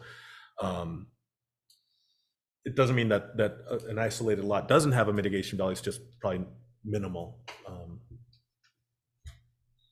And on the line of credits, you're saying we've maxed out and we would be unable to obtain? We wouldn't. No, we haven't explored anything beyond what we're dealing with right now, which is managing cash flow, managing budget shortfalls in the current year, in the out year, and managing the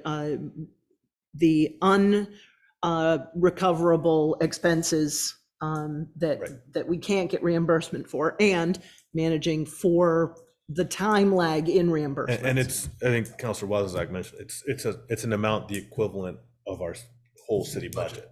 It's $13+ million. Counselor Lozon and then Amy Gelford. I'll let Amy's had her hand up for a while. If you don't mind, Mayor, I'd let Amy go first. Thank you. I can't remember, I wasn't involved in buyouts, so I may have lost track of it, but can people still apply for buyouts, or was there a deadline for signing up for that? Yeah, we're still taking, we got intakes. Okay, so when do we get potentially intakes the on Wednesday? yellow blobs on the map the pattern could grow. change. Like you could have some Absolutely. infill where some are scattered, you might have that person in between might change their mind and Correct. apply at this point. Okay. Correct. Yeah. So that's I mean, and Amy, to an extent, right? Like, so some of the isolated ones, like the landslides are isolated, right? Unless another landslide breaks around them, then you're not going to get a cluster there. I think the Park Street one is pretty isolated at this point. So you're right, but within reason, right? I was thinking more like the North End Vine Street. Correct. You know, there's some Yeah. where there's like one house between two. Yeah, we got For buyout, North. is that set or that? Okay, so that could You're be- absolutely right. We got on North End, we got an intake last week, and we got an intake on Scampini last week. So they're still coming in. Right, so that's a hard thing, you know, it's a moving target on that. And I imagine some people may see this and maybe it'll change their thinking. I appreciated that you, Manager, mentioned with the Gunner Brook area that is already floodplain. And I think it would be helpful for people like, you know, in future iterations of the map to identify what's already been bought out or what's already city owned. And Councilor Booten brought up the Vine Street Park. It looks like that's not in the main hashed, what's it called, the floodway. But I know from walking down to the Vine Street playground, there were objects that, like a storage shed that had been across the street on Vine Street, and it was on the other end of the Vine Street playground. It had flooded and washed over that far. So I think also it's like which of the flood maps you use to guide it. And I hope, you know, state ANR, USGS, whoever you're working with on the actual floodplain maps. Like we know these are out of date floodplain maps, and what happens in reality doesn't always match what's on the maps either. So I imagine that's the trouble. But I will say, just from my knowledge of that neighborhood, there was a little more flooding in the Vine Street area than you might have thought, just from the hashed areas, and just where the piles of mud are still out there. One thing I wondered about was for the different types of buyouts, how those affect parking. Like, is parking considered a redevelopment if parking It is can't be built? like paved, I think is the only thing. I think as long as it's like dirt parking, we were talking about this with the FEMA folks. Okay. Yeah, Yeah. and the reason I asked about that, one thing I wasn't crazy about with the sketch from the architects, that initial brainstorming sketch of the North End, was that because of the size of the multi-units, there was a lot of parking. It's like the last thing we want to stick in the North End is hard surface for parking. So you would either need to go with impervious parking, or, you know, I think about one of my friends in Montpelier who was evacuated by boat, but her car was fine. Like the boat had to come and get her off her front porch, but before the storm, she drove her car up on the hill and parked it out of the way, and her car was fine. So, you know, you can move cars, you can't move houses. So with the denser housing, I think you'd have to get creative about parking and, Yeah. and where that happens. You know, and maybe that's going to require some kind of creativity, and maybe there's places in the city that can be emergency parking lots that work. I'm not sure, or you know, it's parking on the first floor and the housing over top of it. But when I think about some of these patches and, you know, how this would all play out, it seems like the parking is both a problem to figure out, but it's also maybe an opportunity of, you may not be able to redevelop certain land, but it can still serve a function to support housing. Yep. Councilor Lozon. Oh, thank you, Mayor. Hardest part about this job is having to say no. And it does, it breaks your heart. But, and Teddy, I wouldn't vote yes tonight. I respect you and I appreciate you, but I wouldn't, because I don't have enough information. The one thing that makes me a little optimistic is I need to look at the grand list value. What are we permanently removing from the grand list? The one thing that gives me a little bit of hope, well, I always have hope, I'm an optimist by nature, is 78 units times average assessment, 150,000 a unit, $12 million. So that makes me feel a little bit better, because the check that this council writes, we're not going to cash it. The people who live in this city for the next 25 years will cash it, because we'll be removing this property permanently from the grand list. And if we can't build the grand list behind it, this is a decision that we're not going to have to pay for. Not the folks on this council, probably not the folks living here now. We'll be paying for it for the next 20 years. And that's why I think the best thing we could do, Nicholas, you've done some good work. Thank you. We've had conversations about properties that likely will not make the cut.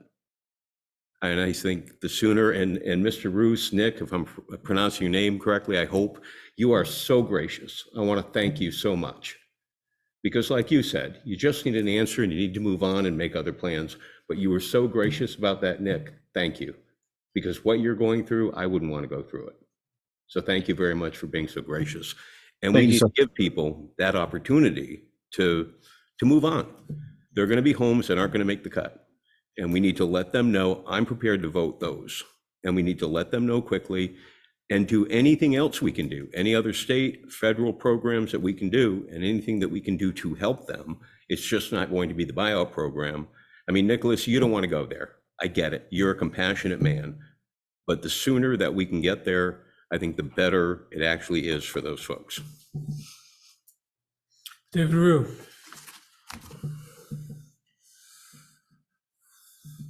Hi, I'm Dave Rue, city attorney from Stitzel, Page and Fletcher. I hate to be a wet blanket, but as you guys are preparing for this and having gone through this process after Irene, the city needs to plan the buyouts to avoid critical infrastructure. FEMA will not buy out a property where there's a sewer line, pump station, water mains. You guys may know that already, but when you go through at least the HMGP buyouts for properties in the floodplain from FEMA, they require the site when it's over to be clean and free of any utilities. I have a horror story from after Irene where FEMA used SAIC as a contractor to approve buyouts, and they approved a buyout down in Windsor County in Bethel. And we disclosed in our title report that there was a pump station and sewer easement on the property. SAIC said, nope, that's fine, go ahead. Buyout's approved, you can close. Here's your title insurance. There's an exception for the sewer pump station. Everything was out there. 4 years later, we get a call from Region 1 doing an audit saying, we're sorry, we want our money back. You know, this was a small buyout. It was only about $85,000, $90,000. Luckily, Two Rivers Regional Planning had some leftover disaster mitigation funds. So it could pay the town back, the town could pay FEMA back, and the outgoing town manager took the blame for it. But just goes to show that you need to be very careful in your planning with respect to where infrastructure is located, because there's nothing worse than having a hand come out of the grave 4 years later from the federal government saying we want $150,000 or $200,000 back for the money that they spent buying these properties. I would have told them no, but you can have the property. Well, I will say that when FEMA makes these declarations, the state has, after Irene, they appealed most of them, and they had about an 80% or more success rate in the FEMA administrative process appealing those decisions. But still, there's nothing like getting that call and having that lump in your throat because someone screwed up down the line and now you owe 6 figures back to the feds. So just be careful with that. As you're planning with clusters and things, you need to make sure that the infrastructure is going to be removed as well or relocated to other parts of the city as you go through the buyouts. Can I just ask him a clarifying question? So you mean like all the sewer, all the water lines under that house? Yes. For HMGP floodplain buyouts, yes. And that would be true of stormwater infrastructure too, like if you. I think so. For a bigger culvert, you couldn't use that land. Right. I mean, they removed the service lines that serve the individual houses. And the buyouts we did were mostly rural, so I didn't have that kind of municipal infrastructure at play. Only 1 or 2 of them were more urban, but it was a big deal. I did another buyout for like a river moving situation recently in another town, and they had an electric utility easement. And they were able to make an exception for that because it was serving a property just past that. But you just need to be cautious and make sure you work through the utility issues as you're going through this planning process. Thank you. Thank you for that. This is the reason why I kind of want to get this on the agenda, is so that we can start having these conversations. Thank you, Dave. I mean, I get where you're coming from, just approve, yes, but at this moment, we definitely need to move a little bit slower. But there are some properties here that I think I would feel comfortable actually moving on tonight, like, as well. Not without an executive session to discuss. But again, thank you, and thank you for adding that, because that would not be fun. Councilor Stockwell. I'm concerned that if we don't take every opportunity to build housing, we're really putting the city at risk. We need population, and people desperately need places to live, whether it's apartment buildings or whether it's duplexes or triplexes. We need more building. And it seems to me this plan for the North End is really hopeful for people who've been waiting for years, in some cases in motels, waiting for a place to live. And it would be a boost for our city. So well, I know there's S213, and I don't know how much that would affect this area if it ever goes through. But this seems like a good plan for me to save housing for people, to create more housing. I absolutely want to do the infill. I think that's a great idea.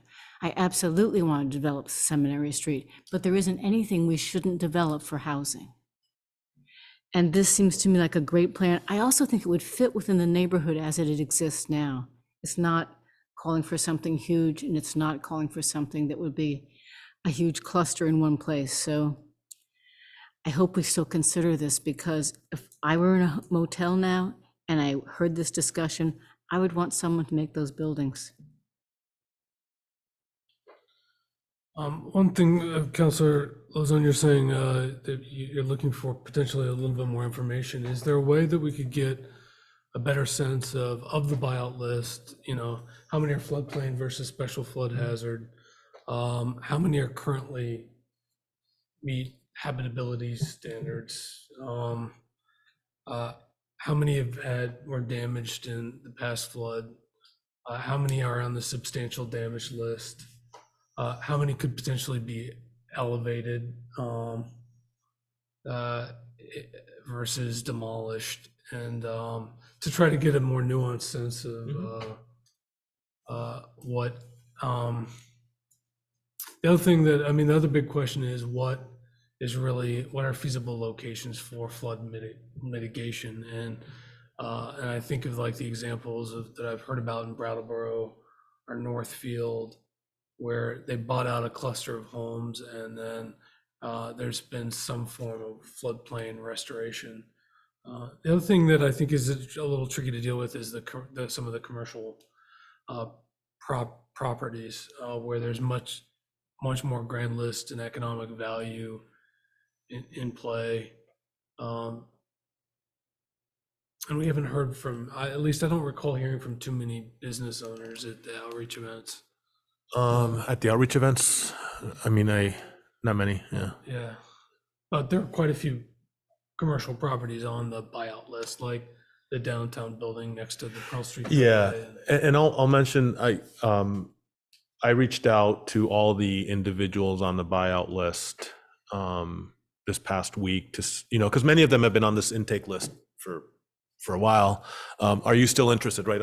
I was worried that many of these people may have, seen the mud in their basement on July 11th and said, forget it, I'm on the buyout list. And then, they came back and maybe they didn't want to be. So, but I can share that it's over 90% have responded and said yes. And I think the people who, and no one's responded and said no. I think the people who haven't responded just haven't seen my email. But to me, that was another piece, that they're all, it's still a pretty viable list of people that we have at this moment. They're all still moving in this direction. And on the flip side of like looking for those redevelopment opportunities, I've been wondering if there's a way to get a pulse from our state partners or funding partners about, would they advise the city council to be exploring properties that may involve like the buyouts or eviction processes, or because obviously there are rental properties that are on that list, versus looking at those opportunities where there's vacant land and no occupants right now. Because one thing that I'd be very cautious about the city taking on the role of landlord or evicting people in any function, but maybe their state funding partners would see that as a viable path or a more advantageous path than looking at like the downtown parking lots where we have a proposal in hand from DEW Construction with Downstreet and Evernorth. Yeah, I mean, I think we're certainly open to all that. I think that's one of the reasons that the team came up with the Wabi Park idea, which I think was a great suggestion, because we own it, it's flat, and it's out of the floodplain. And I think we were really excited. I remember being in the office looking at the map with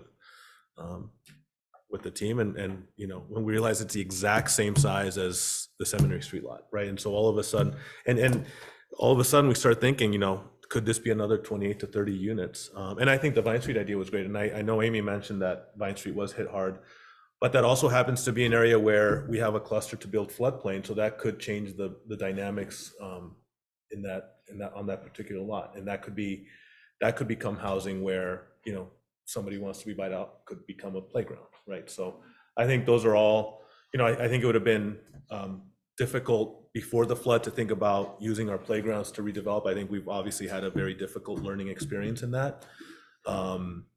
So looking at them now as a place where we can, look twice, but also relocate them, which I think is also important, we're open to all those things. I think part of the challenge with vacant land is that unless the council's ready to give up the parking lots, there just isn't a lot more. We've done the vacant land analysis. The city simply does not own it.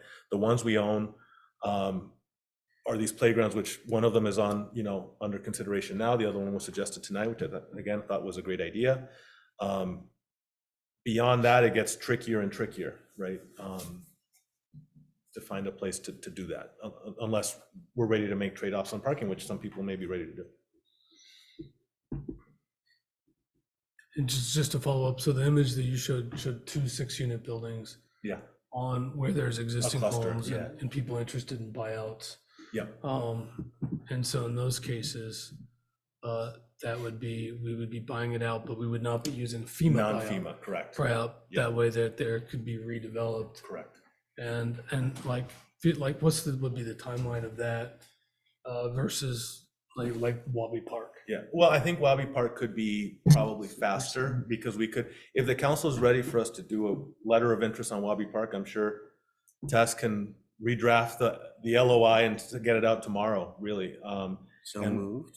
Second. I'm really not kidding. Yeah, no, I agree with you. Absolutely. It's a really good idea. And could you throw in there Vine Street as well, or? We certainly could. Huh? And the landslide buyouts and the north end buyouts. Well, just those two right now. We absolutely could. I think I don't think that'd be a problem. But I think that one's faster, and that again, this is all speculation, right? Because it may be that we don't get 28 to 30 units on Wabi Park. It could be we get double that, frankly, right? Mm-hmm. But that to me is a faster, it could be on a much faster track. Also, it's out of the floodplain, which makes it very attractive. I think the timeline on the other ones, it's difficult to project because we need to find a couple $1 million to make those buyouts, right? Realistically, it's a cluster of 4 or 5 properties, and we can all do the math, right?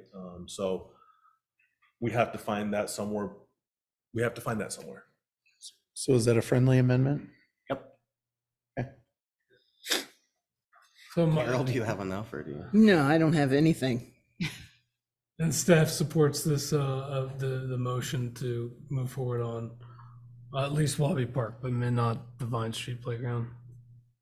I mean. Yeah, because I'll just say I'm not going to support the Vine Street. You haven't even done the title work. You don't even know if you can. And we can start with Wabi. That's fine.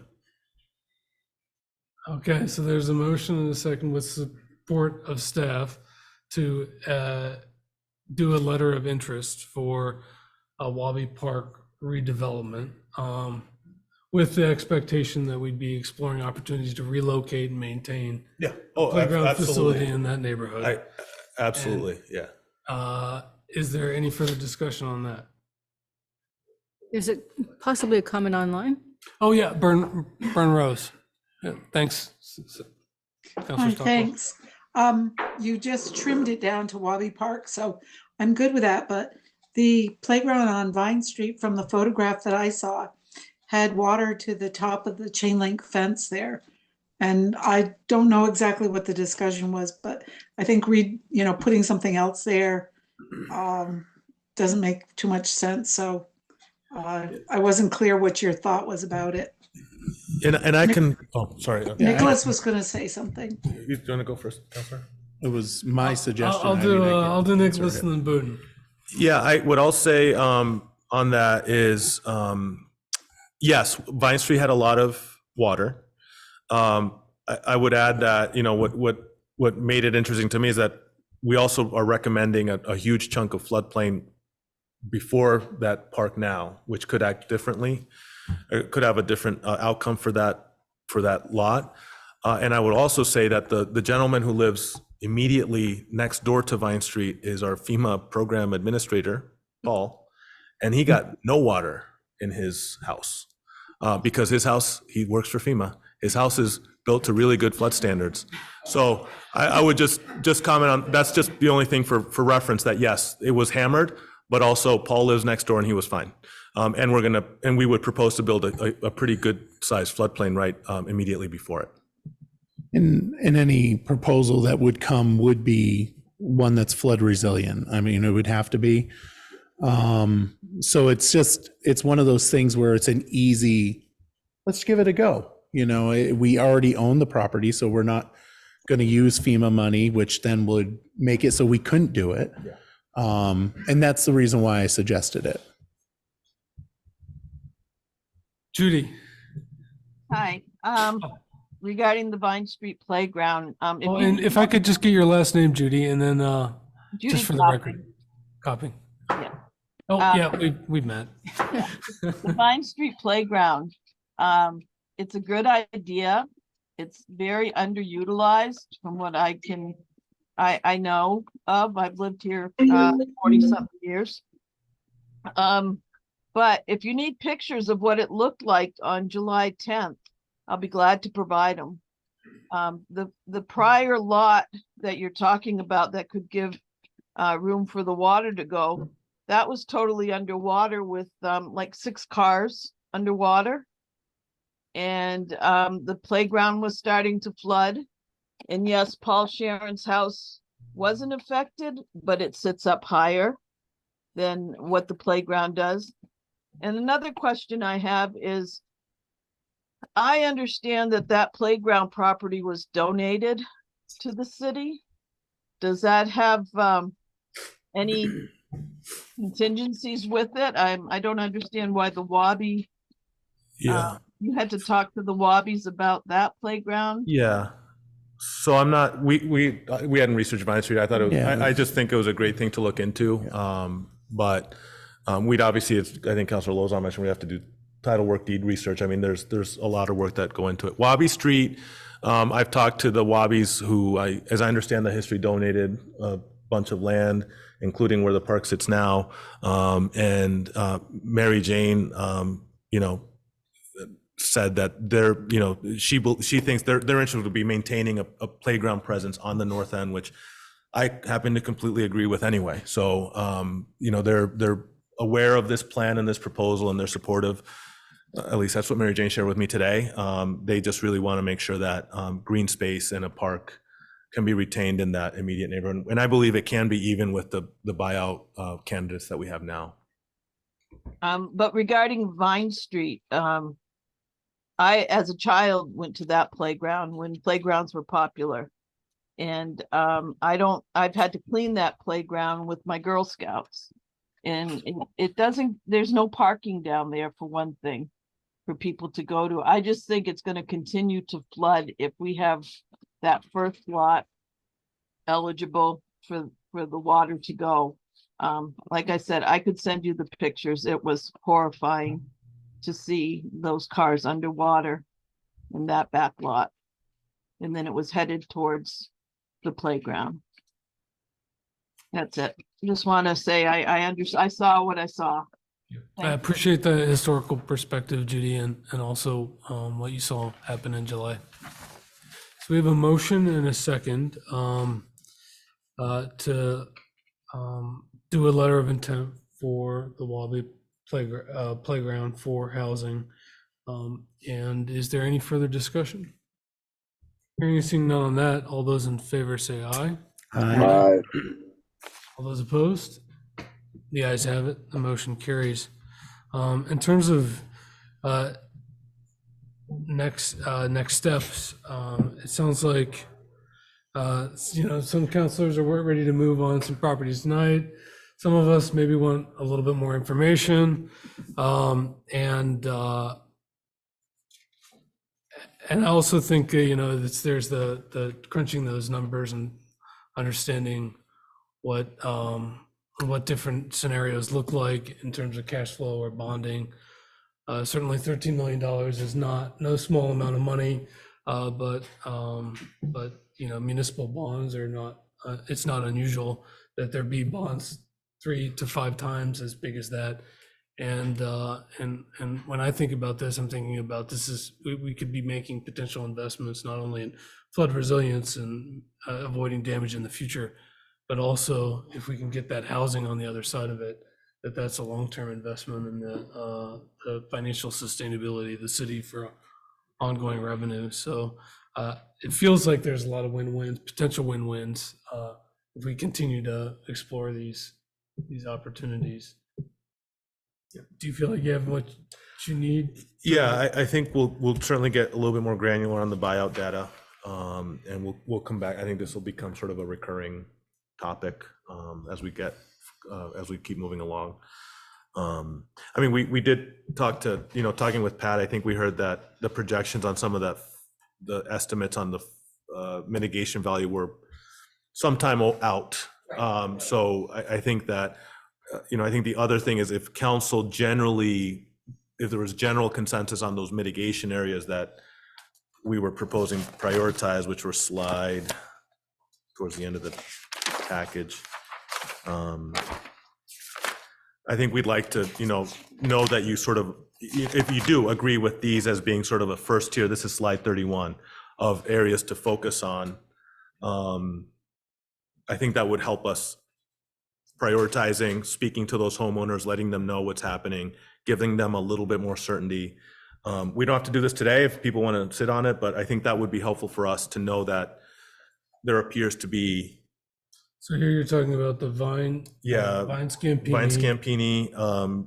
This is the Harrington Avenue, and this is River Granite. So I'm okay with making that motion. I think I would like to remove the businesses for now. But the other, that's Granite Street. A bunch of Granite Street, yeah. Right. I know. I'm just saying that if you're wanting some direction that we want to move forward on quicker, I'm okay with moving quicker on the residential. I think there's more conversation to have with the businesses. I think I'm at the point where having a little bit more information wouldn't hurt. But versus, is there a reason why these 3 are more urgent than others? Like, what's the opportunity on the table? They meet they meet sort of the guidelines that have been advised to us, which is adjacent to water, clustered, and citywide mitigation value. Now, the citywide mitigation value, we have to have a scientist tell us that. But from a layman's perspective, we know what happened on Vine Scampini, right? And that's all, if you look at the map closely, that's all the crosshatch, which is floodway. So there shouldn't have been houses there anyway, ever. Harrington Avenue, we have floodplain there now. And I think, expanding it, we know that it was good. It wasn't good enough, right? And that because the storm was bigger than what this was designed for. So we think there could be value in having more floodplain there.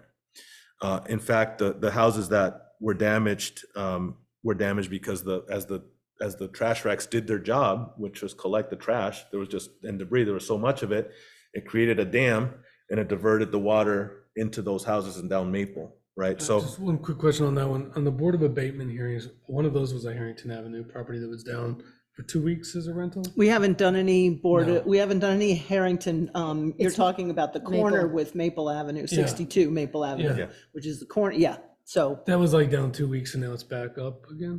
Yeah, the land damage was about 3 months to repair access to the driveway, et cetera. But they were able to get the tenants in the 2 apartments.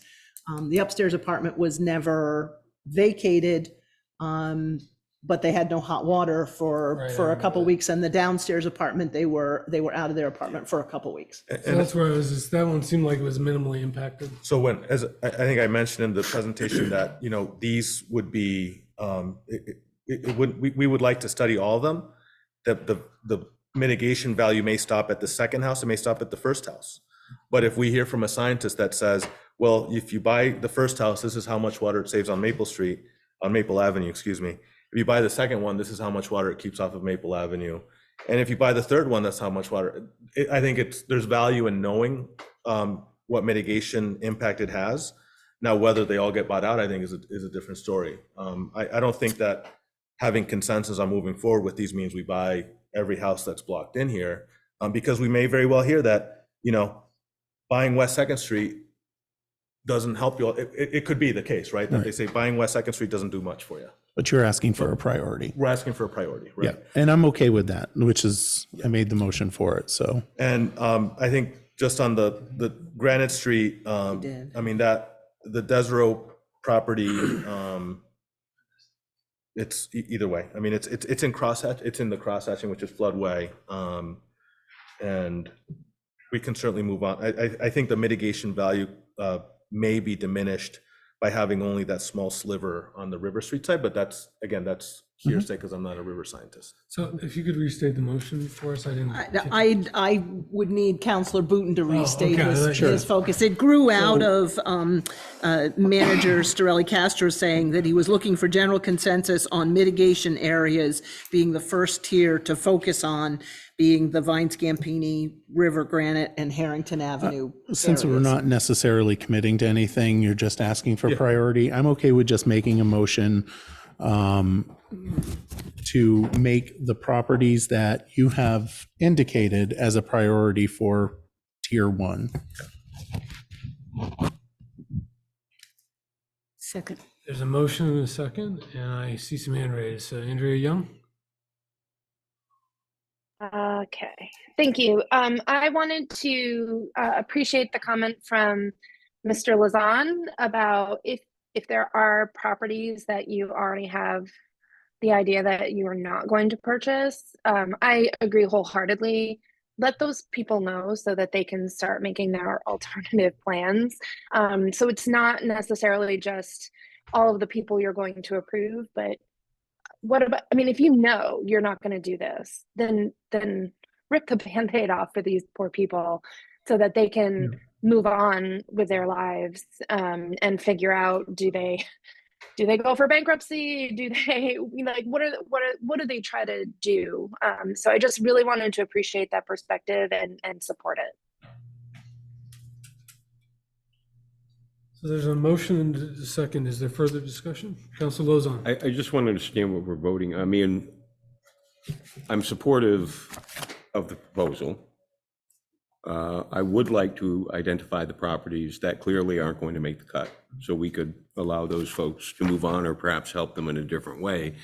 But the only thing that concerns me, Counselor, is if we're saying what I just heard from the manager is that he may further prioritize this list. A river scientist may say, for example, if you buy this house, this is a game changer.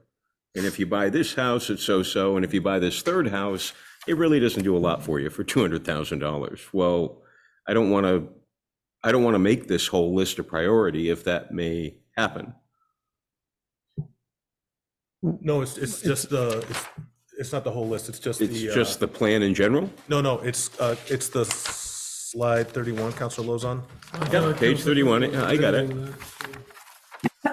I think it was the properties that are boxed in red. Correct. On slide 31. Here. Yes, correct. Yeah. But what if you decide that, what if you consult with a river scientist and you decide that you don't want to purchase, after all of those properties? Then we wouldn't. Does the council's vote conflict with that? No, I think it's. Okay, Oh, I'm that's all I wanted to know. I just wanted to make sure That that was not my your intention. motion doesn't conflict with that, that's all. Yeah. Yeah, let me, and if it helps to clarify, this is not a commitment to buy out any of them. It's a commitment to say, we'd like to focus on these. I'd like to be able to let these homeowners know that we're focusing on them, but without, obviously, the council hasn't approved any of these buyouts. What we'd like to do is work with our friends at the state, work with our FEMA experts, and try to find some river scientists that can tell us what is the value mitigation-wise of buying these out. And then if there is that value, then we come back to you, council, and ask you to move forward with buying them. Okay, I'm okay with that. And could I ask by the next meeting, I really would like, if there are folks where the buyout doesn't seem to make sense for the city based on the criteria, and I understand the criteria, and I wouldn't do things any differently than you are. And if you want me to go with you when you have those conversations with the homeowners, yeah, I will, because it's a crappy thing to have to do. Nobody wants to say no. But really, I feel the sooner that we can have those conversations, really, the better off we are. I think that's a very fair. So, and I'm serious, and I'll go with you, because it's not going to be a fun conversation. And I'm sorry we have to have it, but we got to have it.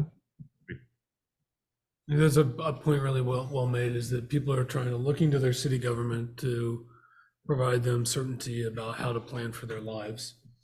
And I can support moving forward on exploring some of this prioritization, but I don't want that to mean that all of a sudden we're not going to continue to look at that list comprehensively, more than just a couple variables, but really get a better snapshot of what's the situation and the fiscal impact, and then get to that point where we can say, as a body, we're not going to explore these, or we are going to explore these. And so that's a point well made. Councilor Stockwell, you?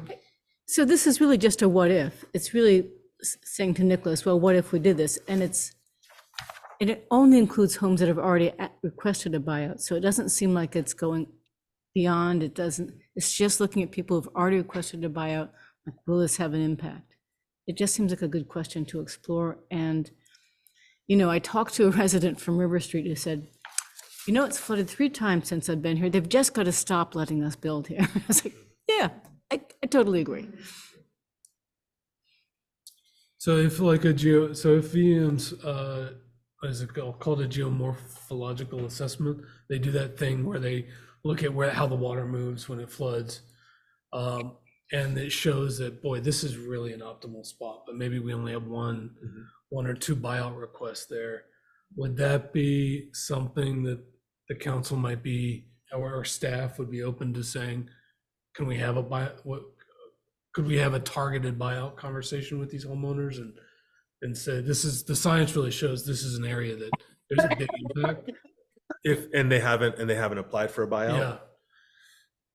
Yeah. I was just going to say, just like Amy Galford said earlier, this might inspire people to apply for a buyout that have thought about it, or were hesitating, or on the fence, and they see what's happening around them, and they're like, it's actually good buyout. So Yeah. you might have that opportunity too. I think there's obviously nothing precluding us from doing it. Just the buyout is 100% at the discretion of both the municipality and the homeowner. So we can't force someone to do it, and a homeowner can't compel us to buy the building. So, and I really like the point that you just made out, because I was talking to a resident, and he didn't have his name on the buyout list, and now he's on there. So. Yeah, Pat Moulton, and just to restate the question I saw in the chat that somebody that didn't hear you, it's that your comment, Tess, was that there may be people who did not request a buyout, but maybe following this conversation or see, an opportunity to have a big flood mitigation impact for the whole river corridor, that they might be interested in that as they hear about that. Pat Moulton? Thank you. And yes, for the Oh, record. and if you could come to the mic, yeah, sorry. The record, Pat Moulton, Central Vermont Flood Recovery Officer. I just want to give a heads up to the council that and the city manager has alluded to this, that the timing on when we're going to have that science from the river scientists is not immediate. Sadly, it's one of my priorities is to try to find where can we start getting these, how can we get these answers sooner than later, because our river scientists are overbooked. I'm not saying swamped anymore, that's inappropriate. And they're short-staffed at the moment, but I had a meeting today and with some folks, we may be able to get additional FEMA river scientists and engineers available to help us. So I'm pushing that pretty hard because I know you want answers. I know people need to know, am I or am I not going to get bought out? And part of that answer is going to be how much value do we get out of that process? So, but I just want to let you know, it's not going to be rapid, sadly. So Appreciate that you being honest with everybody, Pat. Thanks. One final comment before we vote. If you haven't, for those listening and for Dave, if you haven't put your name in for a buyout, and you don't have to commit to the buyout. It's just putting your name in there, and it's good to have your name in there. And I highly recommend you can send Nicholas an email and just let him know, hey, you know what? I may consider a buyout. Okay, so we have a motion and a second, and But it should be Janet. I just wanted to let everyone know. Hi there, Janet Shani, Planning Director. I've done 5 buyouts already, and I just want to remind all of you, and for folks who are listening, that the buyout process can be really painful, and people can literally back out as you're sitting at the table ready to do the signing. So people are not committed until they're ready to literally sign on the line. So it's something we have to seriously consider as we empathize with our residents, and we might have all these people that want to get bought out and then change their mind at their last minute. So I just wanted to remind all of you of that. Thank you. Very good. yeah, it's a point well made that we might start out at the top of the funnel, but by the end of it, have far fewer people. Yeah. Very well could be. Yeah, okay. Well, we have a motion and a second to prioritize the Ryan Scampini, Harrington, and the Granite Street sections. All those in favor say aye. Aye. All those opposed? The ayes have it. And then I think maybe in terms of just asking what the next steps are, would it be possible to try to get at a future meeting, next meeting, or a meeting after that, to the point where we're ready to get to that place where Councilor Lozon's mentioning, and the Councilor Wazak is particularly those landslide questions, that we could see a few more variables and. Yeah, I think of the variables I saw, and Janet might know, like past flood damage, we may have some answers for, maybe in the permitting office for past flood damage, possibly. I think the other ones that were mentioned, whether it's floodplain or special flood hazard area, habitability standards, substantial damage list, whether it can be elevated or not, I'm not sure. We could probably make a determination, but the past flood damage, I assume we could cobble something together on that. Is that okay? And then the habitability. Yeah, habitability was in, yeah. Yeah. I can get it from the state. Perfect. All right. Be great. And I know there's been a lot of data collected during the Board of Abatement hearings that have provided a little bit more nuanced about what individual situations are. Yep. Cool. All right. Well, that was a good step. Yeah. All right. So that takes us to item A, select annual report, cover photo and dedication. So should be a softball. Such like an abrupt transition. Famous last words. Ah, yeah, I know what yeah. So we showed Everyone get your sword. couple options in the packet, and I'm just putting them up on the screen so people know online and in the room what we're talking about. How many submissions total? We had 4. We can do a front cover and a back cover, I suppose, so we could pick 2. And this is to represent the period of July 1st, 22. Through June 30, 30th. 23. 23, So, okay. no flood. Yeah, so next year will be the flood But edition. the problem is that these pictures are from the last 8 months. So the fire one, that's from this last Heritage Festival. And I don't know about option 1, but my suspicion is that it is from September. No? Am I Oh, wrong? no, sorry, we're having a different. But the fire one's definitely from September. Yeah, And I like I that almost one. think the Christmas, the like the that. lights one This one. is also from, That looks pretty. But I'd like a flood one on the cover. I would too. And that's the reason why I'm, That could be a great back cover, but The wrong fiscal year. And we've always been a stickler for the right fiscal year. is it? Yeah. Okay. Well, the council. I'm remembering this. I'm right.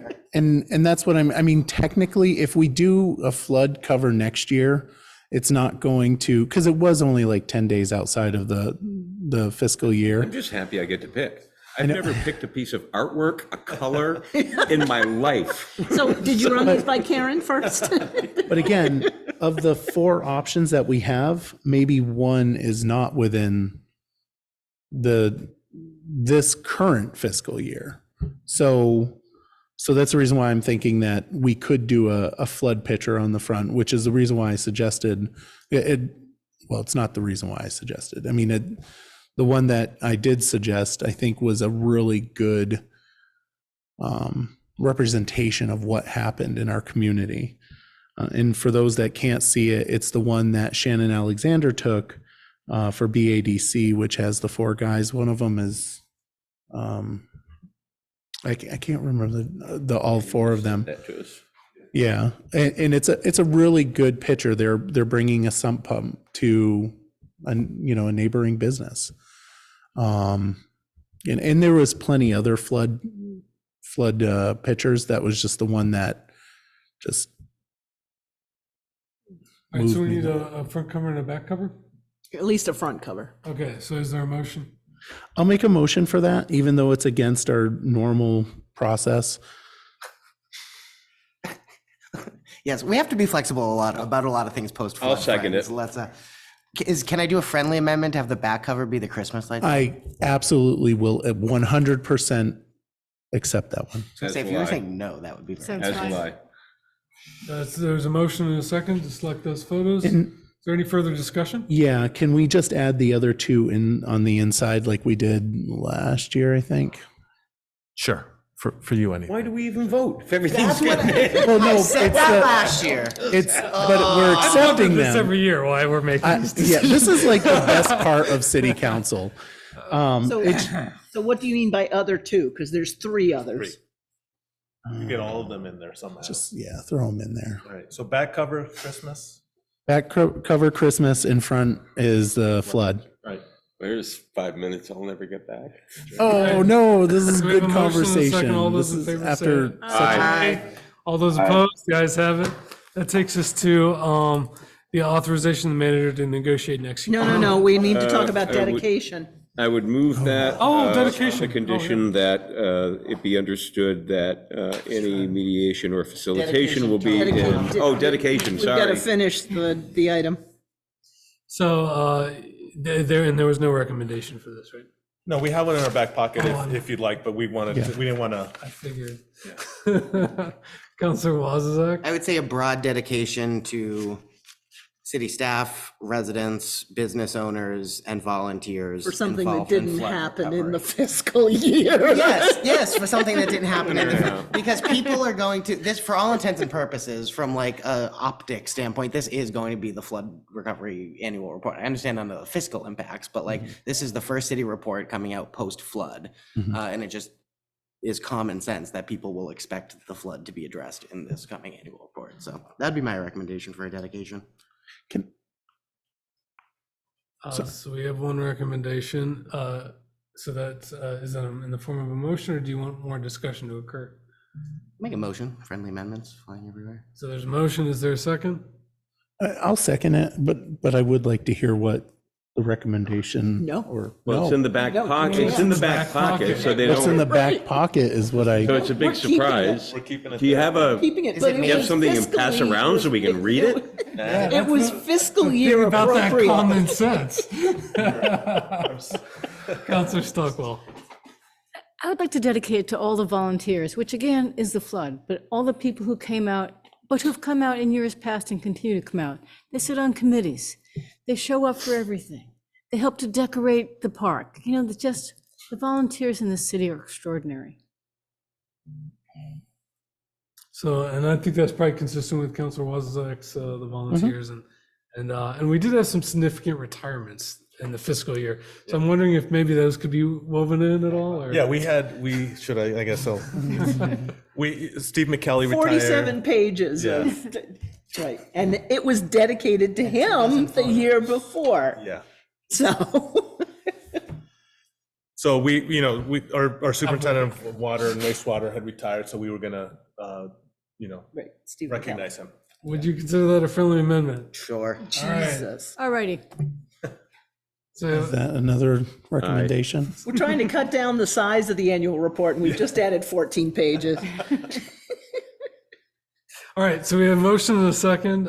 If there's no further discussion, all I those have in further discussion. Let's let staff handle this starting next year. Like, only half kidding. Every year, like, we always end up, it's like when we like nominate like volunteer community leaders and we get 3 good nominations for like one spot, and it's like, someone gets it. Just change it. and do Anyway. it. All right, All right, so I have a motion and a second to dedicate the annual report. We've got a broad range of staff, community members, volunteers, Steve McKelly. Did I miss anything? Nope. well, we can use Steve's picture, right? All right, so all those in favor say aye. All right. Opposed?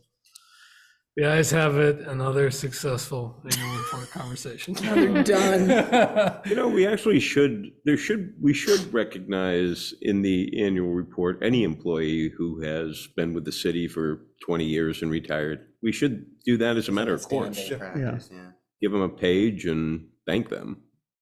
Anyway.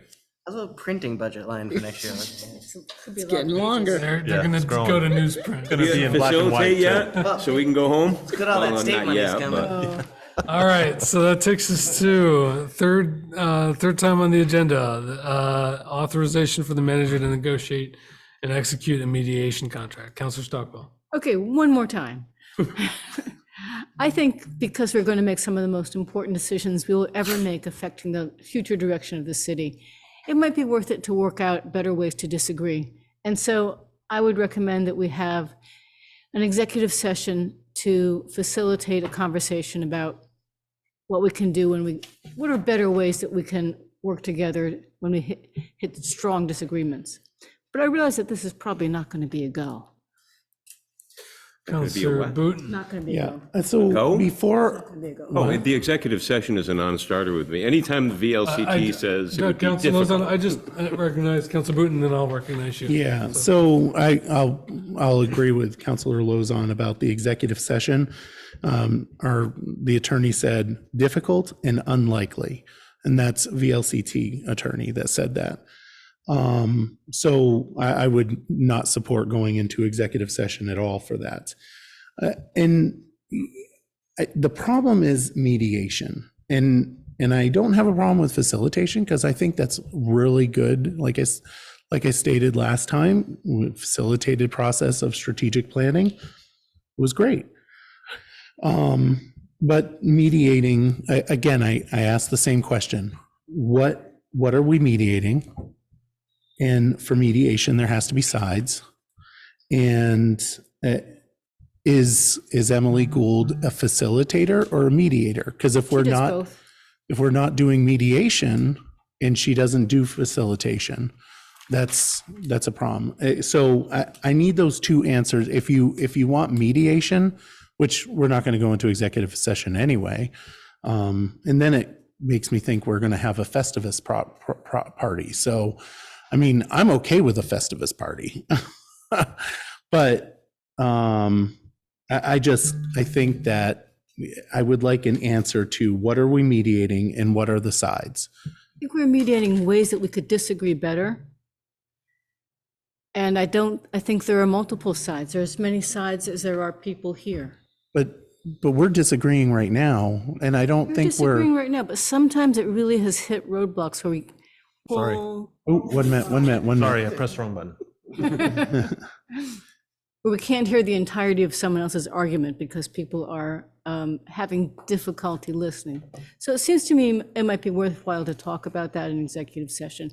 But I realize this is maybe a little frightening. Seems like maybe it's over the top. So.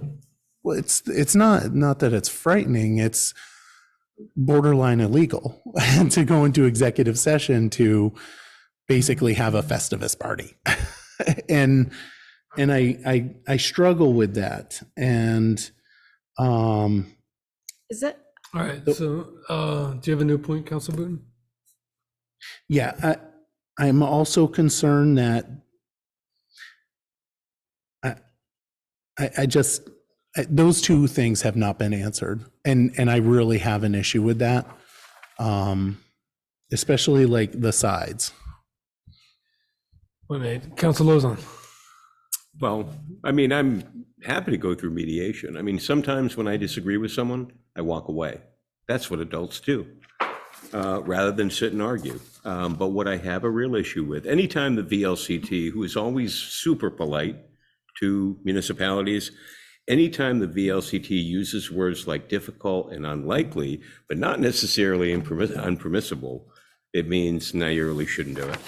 So that's the only issue I have with that. I wouldn't do it.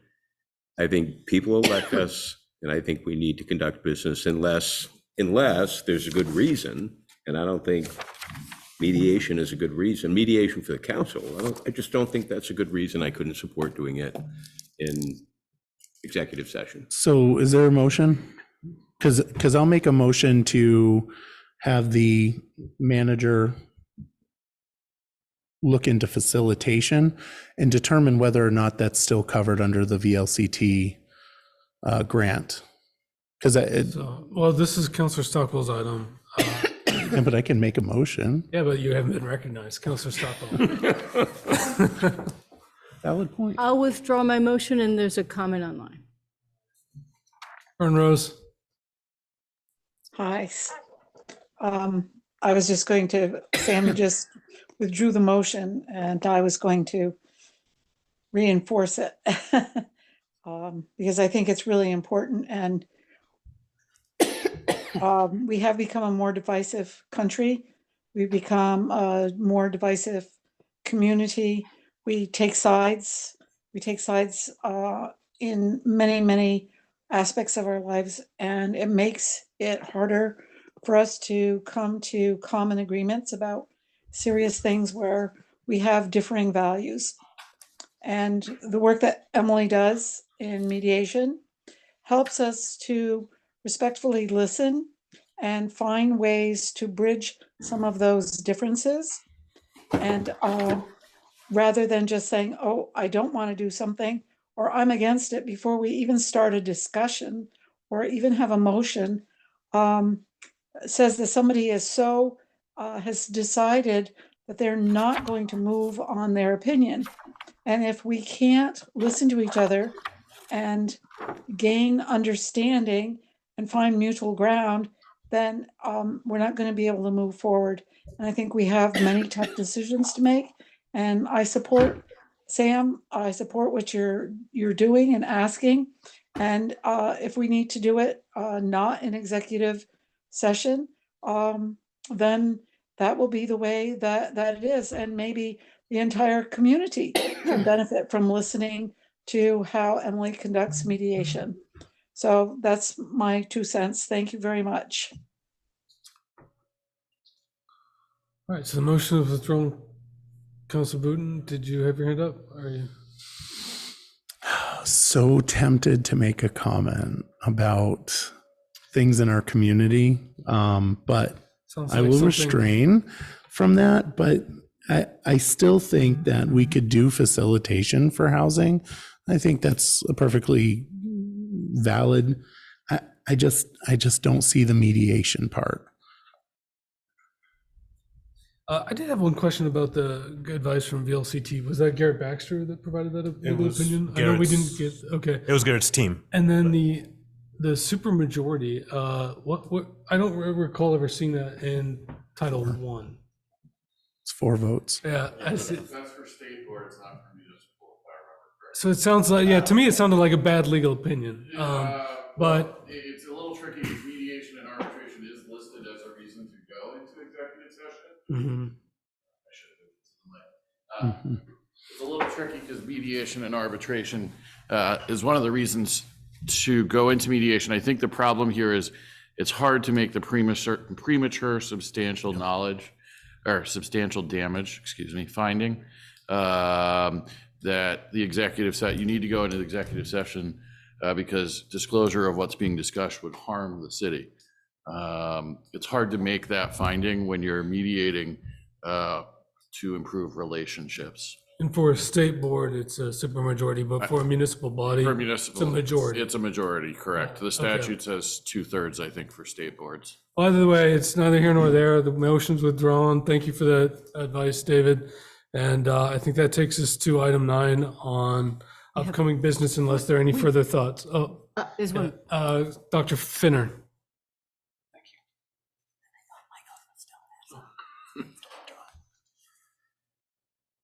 Just some technical information from somebody who's done mediation. Facilitation is a subcategory or of mediation in which the focus is on a group learning or using a process as to how they're going to interact, regardless of what the group is. So the concept of sides does not apply to facilitation. Mhm. The process is basically a process of listening and moving people to whatever goal they desire to move toward. Emily Gould is qualified both as a standard mediator and as a facilitator. Thank you, Dr. Finner. Yeah, thank you. Good. All right, if there are no final comments, I'll close this item. Thank you. I just want to make sure, the last thing I had written down was that Counselor Booton had made a motion to have the manager look into facilitation. And I never heard a second, but I also don't know if he withdrew it and where we are with that. No, I have no problem with facilitation. I think it's a good thing. So, but it died due to a lack of a second. It's okay. I'll second that motion for you. I think it could be really beneficial to go into and not have executive session and get some facilitation done. We need to get some work done. We need to move some things along and we need to figure out what's going on. So if we can do it without being an executive session, you have my second. There's a motion and a second. Any discussion on the motion? How about those Red Sox? I would just say my 2 cents is, I mean, probably abstain from this thing at this point. I don't see a point in doing that. We're going to have an election in 2 months, 8 weeks, whatever it is. 9 weeks, right. And so this Counting. one way, no one else is either. We're going to have a different body after that election one way or another. So I don't will of the council, but I don't see a point in moving ahead of this until after town meeting day and let the council weigh in. I agree. So I'll vote no. So there's a motion and a second. All those in favor say aye.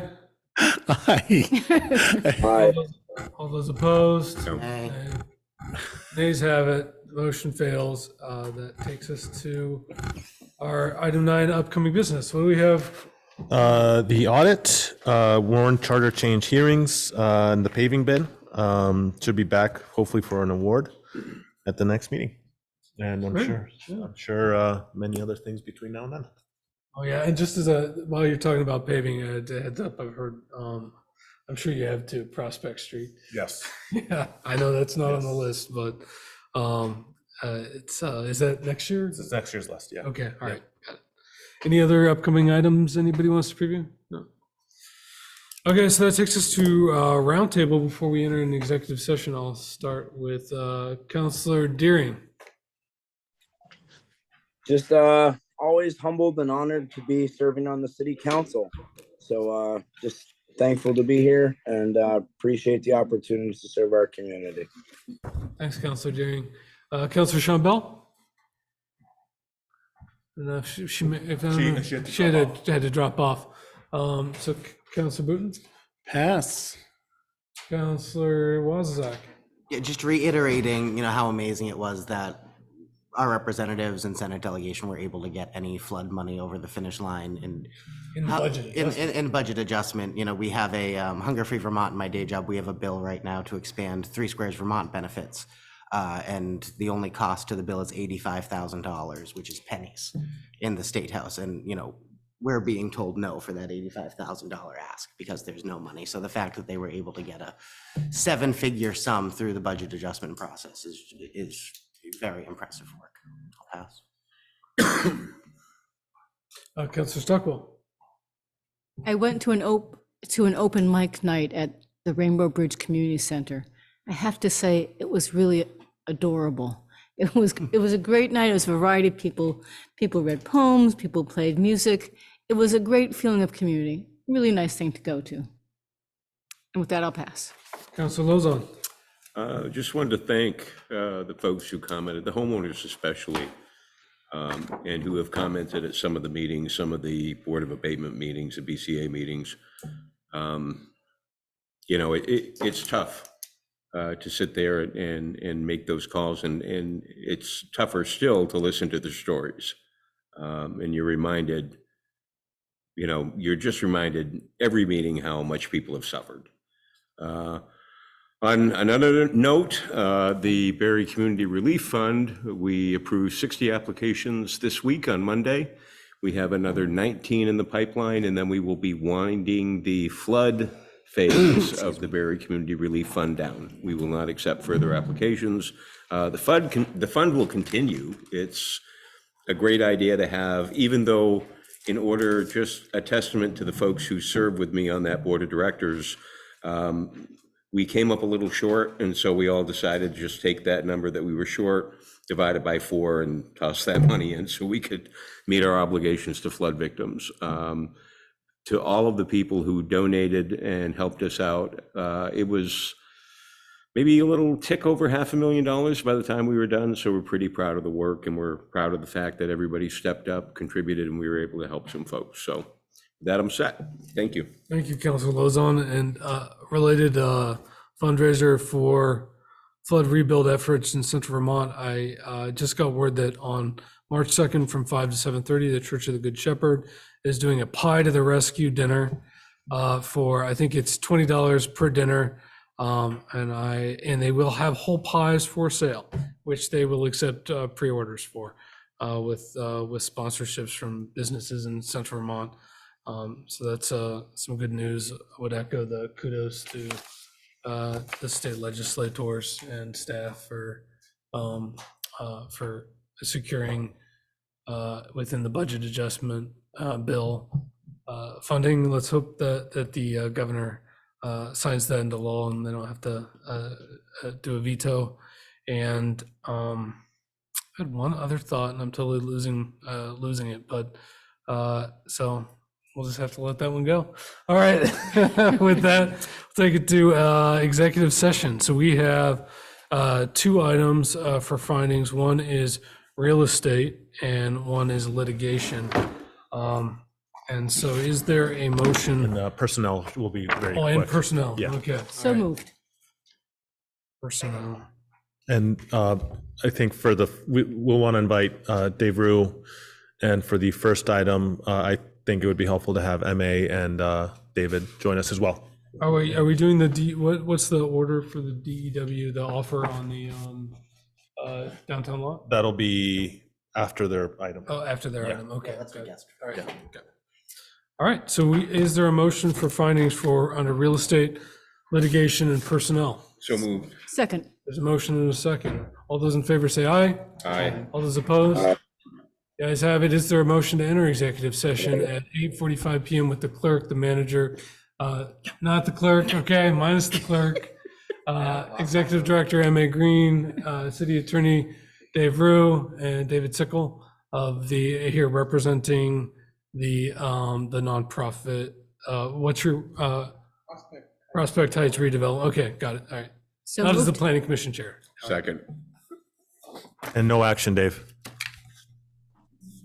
So there's, all right. Maybe, Oh, I guess maybe. maybe. It's Putin's fault, though. All right. We're going in. Oh, I didn't call the question, did I? No. All those in favor say aye. Aye. Aye.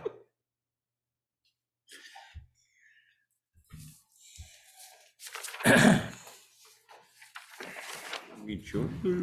Thanks, Carol. Sure. Toodles all. Join.